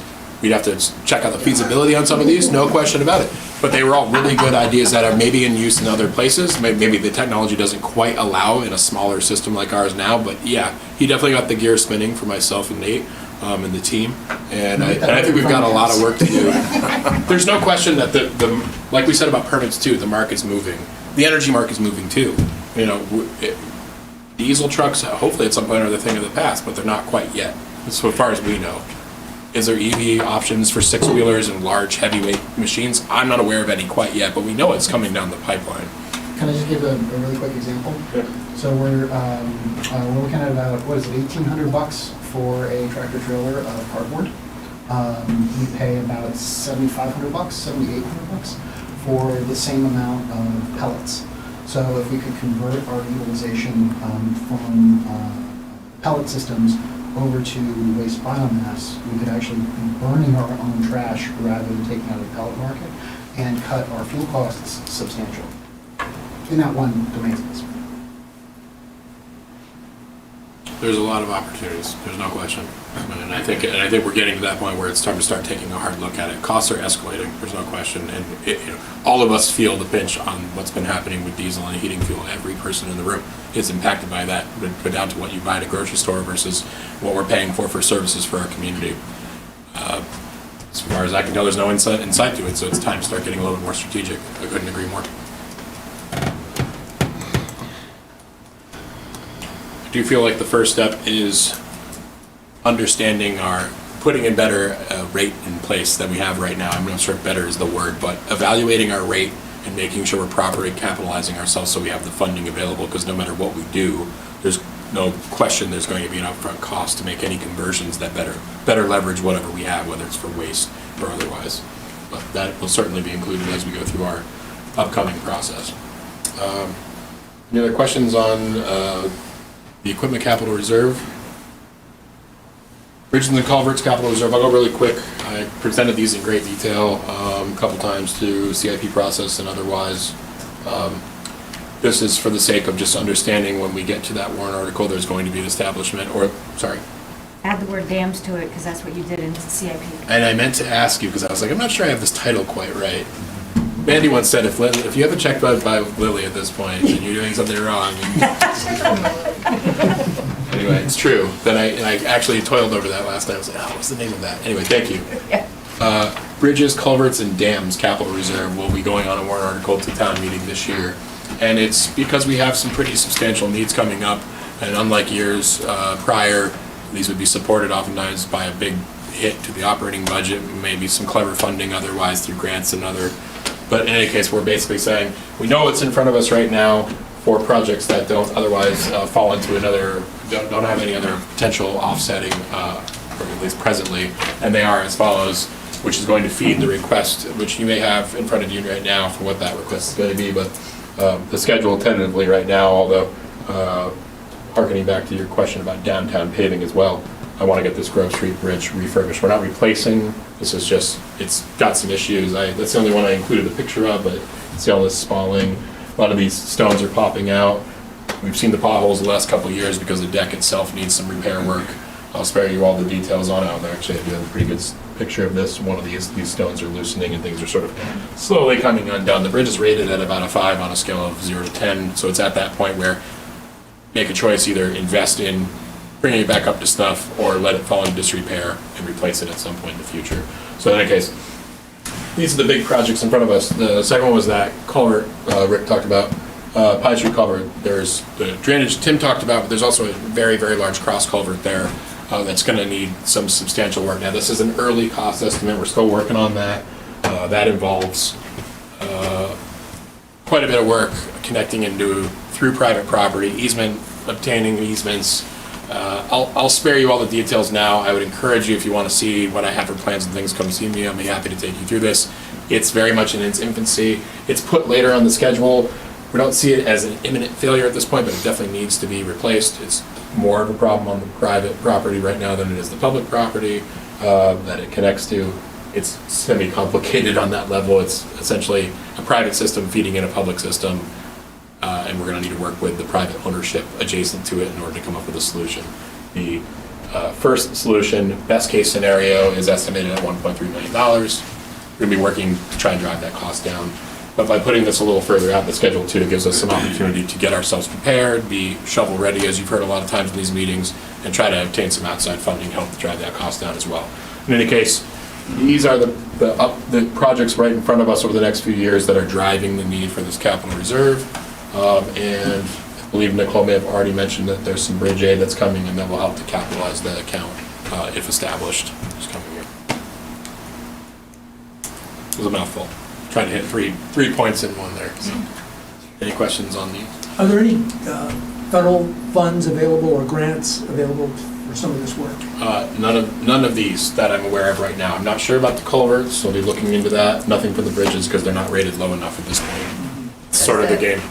Just that bridge aid. The bridge aid, that we otherwise that received. the town has some discretionary use over other bridge And that amenities. came out of the Bipartisan Infrastructure Act. Yeah.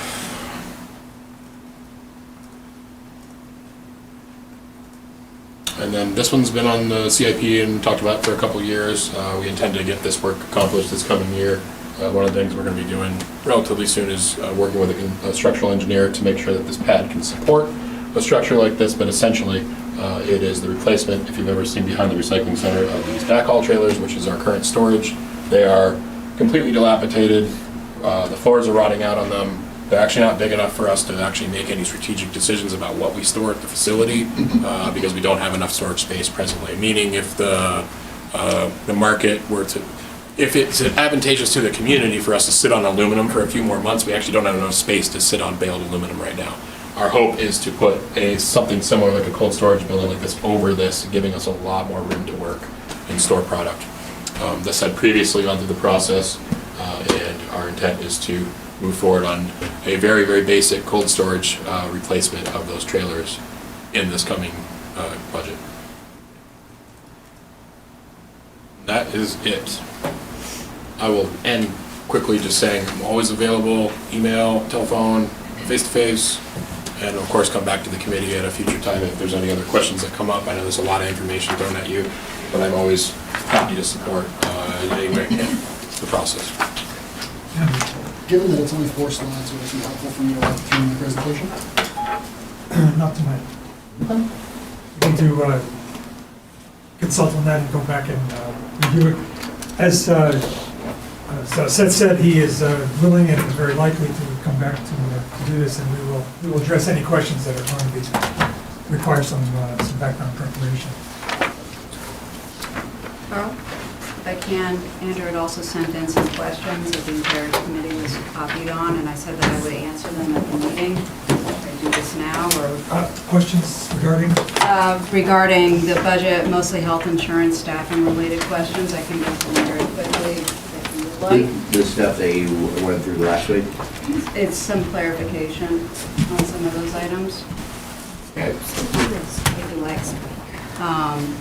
So the bulk of the health insurance is being carried in a 101 budget, while a small amount is being carried in the 210 budget. That's because 210 is related to a special revenue fund that is separated from the general fund budget, so they have to pay their own costs out individually.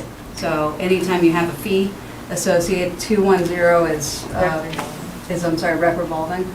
So any health insurance that is going to a staff member who's being paid out of rep revolving, that portion of their health insurance also is being paid out of rep revolving. So, and you'll see that in other user fee supported budgets as well. So you'll see in water and sewer, they pay to the general fund. Is there a reason why that item is enrolled? Again, it's a separate funding source. Is there a reason we don't break out health insurance as a cost center like we do payroll tax and other full-time equivalent costs? We don't because of privacy requirements. Some of these budgets are very small to the point where if you were to break out the health insurance into those budgets, you'd be able to identify exactly what kind of health insurance plan the employee or employees were receiving, and that's a violation of privacy law. For the same reason, that's why we don't attribute the health insurance costs to the corresponding departments, exact same thing. As far as the breakdown, you'd asked a number of questions having to do with staffing counts and how they're broken down. Right now, we don't have any HR staff. We have Lily and Tanya covering for the HR, all the HR responsibilities right now. They're doing all the payroll, they're doing all the benefits, all the onboarding requirements. And they've been doing that for a number of months while that staff person has been on extended leave. So unfortunately, I don't have anyone that can actually do that work. I do think that that would be interesting things to know, but we just don't have the staff that can do that research for you. And again, Seth already addressed the COLA and merit, the 5% versus and 3.7% breakdown. As far as telephone and internet, so it's still a legacy. Those things are broken out across departments because they always had been, but they're relatively small. We also have things like postage is being broken out across multiple departments. It doesn't need to be. We could certainly consolidate all those things, but I think I've tortured everyone enough with how much we've changed the format of the budget this year, so we're going to leave that off until probably a future budget. And then in terms of the terminology at the bottom, this is very specific. Your questions here are very specific to just the Excel spreadsheets. The numbers that you see there all the way to the left are related to Department of Revenue Administration codes and how we have to report expenses and revenues to DRA.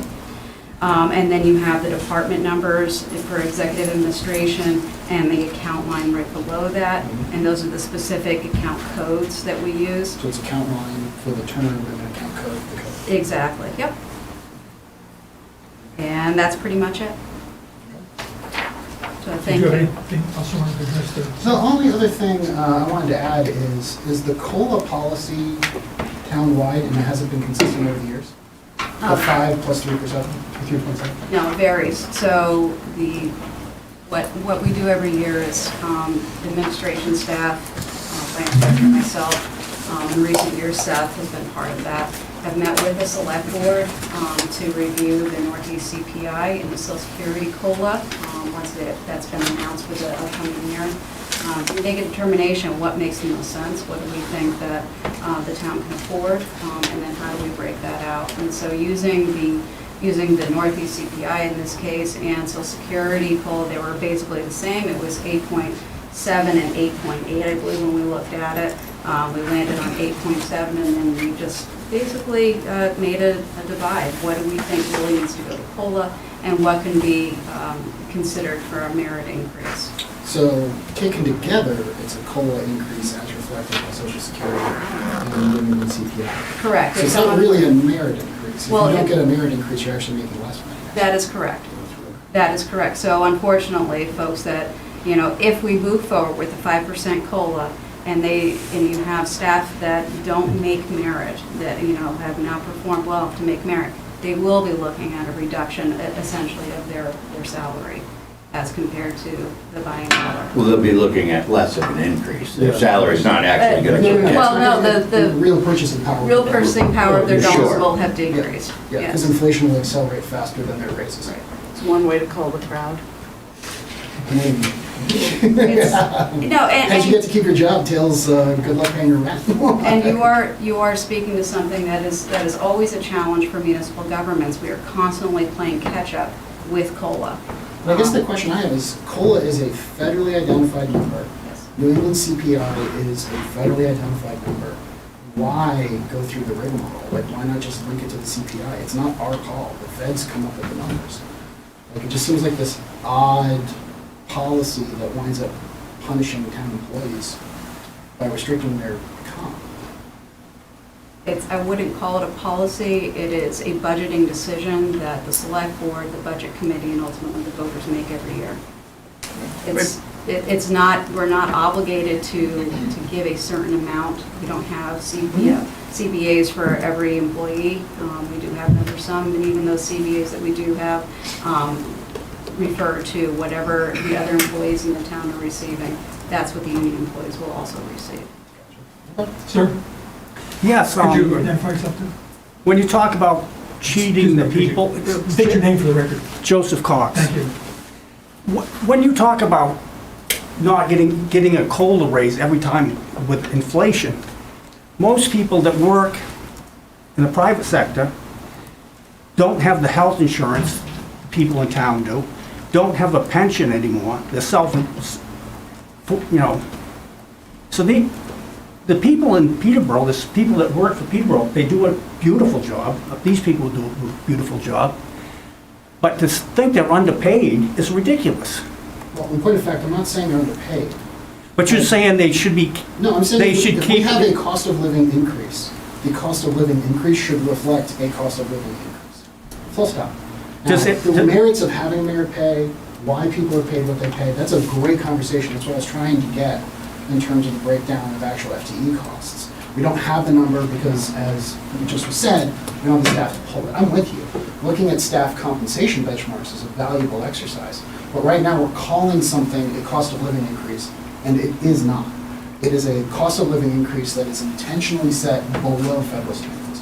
And that just seems silly to me. Like, why not just call it a cost of living increase and we'll just stop using the term merit altogether? So it's about precision in language in the budget so that the citizens in town have a better understanding. I would point out that the cost of living increase defined by the federal government is not a cost of living increase. It's a number they select and call it that because it's what they're going to use. Well, it's used for Social Security, it's also used. Yes, it's used, but it is not actually the cost of living. So that term is a term of art. It's not a description, it's a term of art that has a legal meaning, but not really a logical meaning in the greater sense. And I'll also add to that we do have a 5% cost of living increase. That's it, flat out. 3.7% is the merit. So the 5%, we didn't have to say 5%. That's up to the board and the town administrator to negotiate. We could have said 0. There's nothing in the law that says we have to raise cost of living for employees. So we didn't have to do the whole. So it's not, we're not I'm just doing any tricks with advocating the that we number. should call it what it is. It's called what it is, cost of living and merit. That's, There's a slash in there. But you said yourself, you Excuse me, guys let's not let the- start with the cost of living, and then you divvy it up between merit and what you call cost of living. It's And just, that's the it's a process term of that- art. That's the process they just I'm walked just through. curious, out of the 3.7%, how many of the employees in Peterborough are getting the full amount? I won't be able to tell you that until we've I actually wouldn't, is it gone- 90%? I wouldn't be able to tell you that until we've actually gone through the review process. Is there a distinction between management, if you will, who 8% of their salaries is a lot more in absolute dollars than 8% of a less paid Of employee? course, yes. Is there a distinction here at all, or is there consideration for them taking less?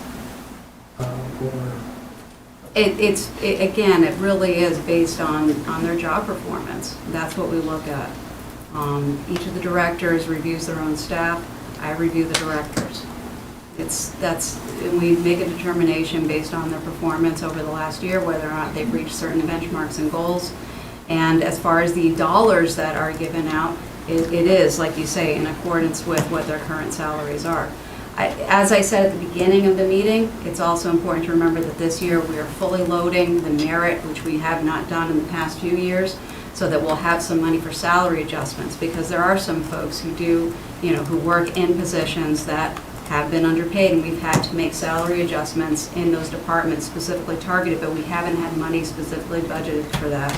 I want to make sure that we're able to do a really thorough, comprehensive salary analysis this year, so we know exactly where our employees are, whether or not some of them do need to see increases in their positions, and then be able to have the funds available to do that without having to dig into any merit or COLA. Can that be? I think we're moving away from the subject of the meeting, which is the budget.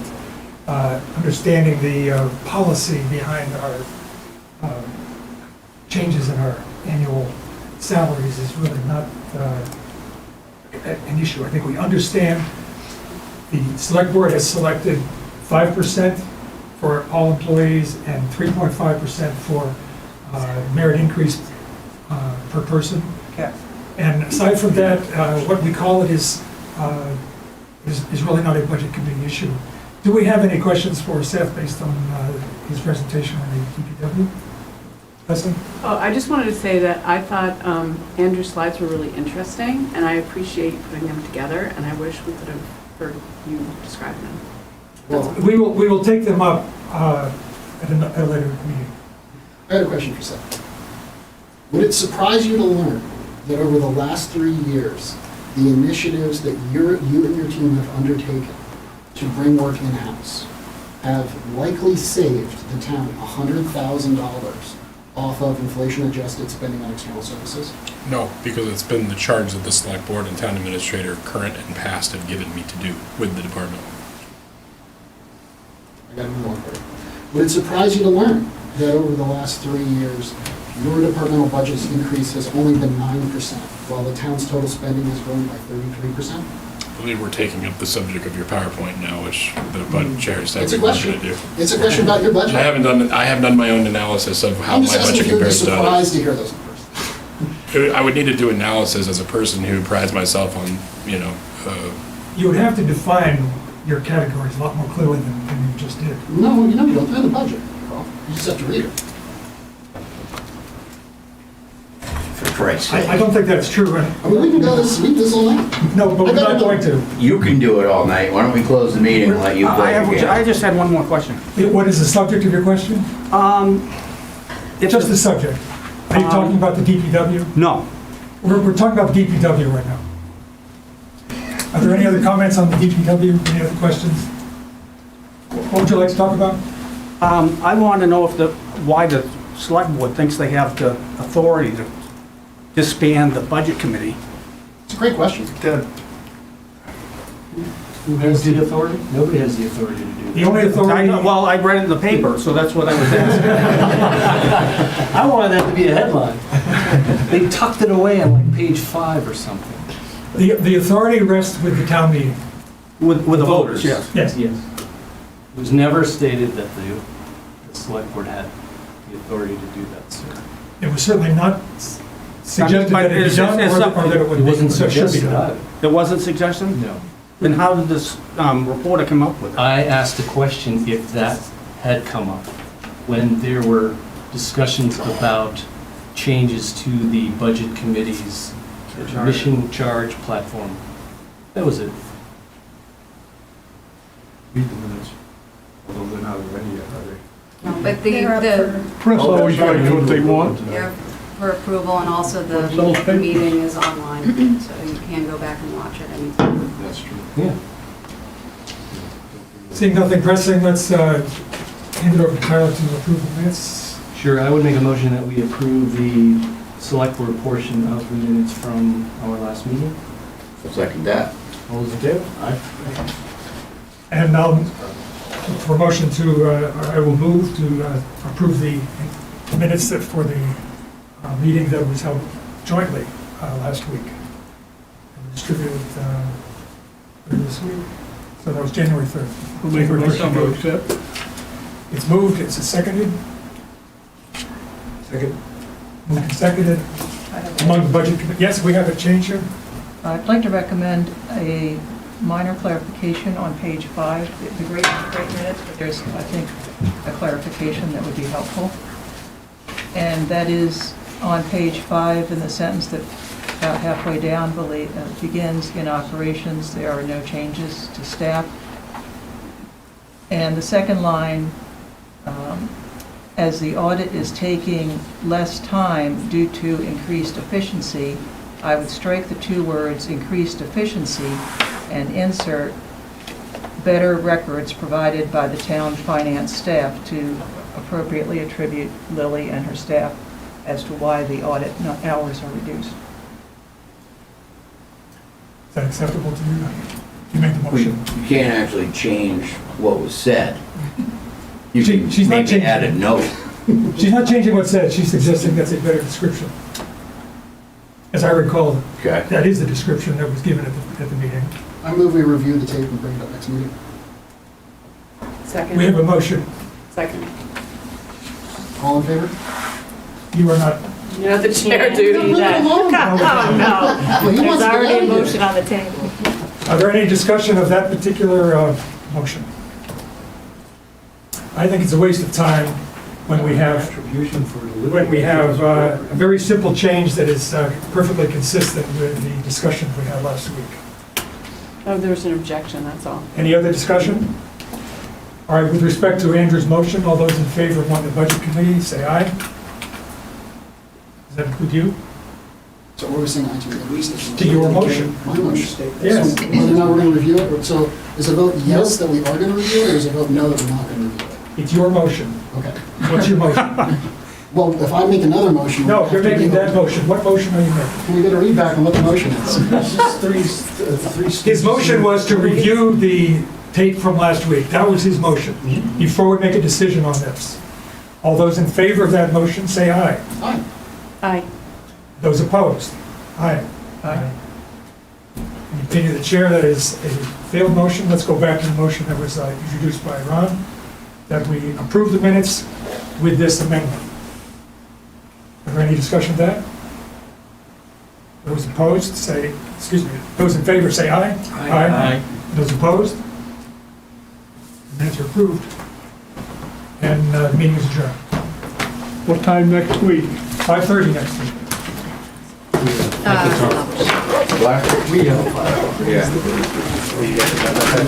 Good job, Seth.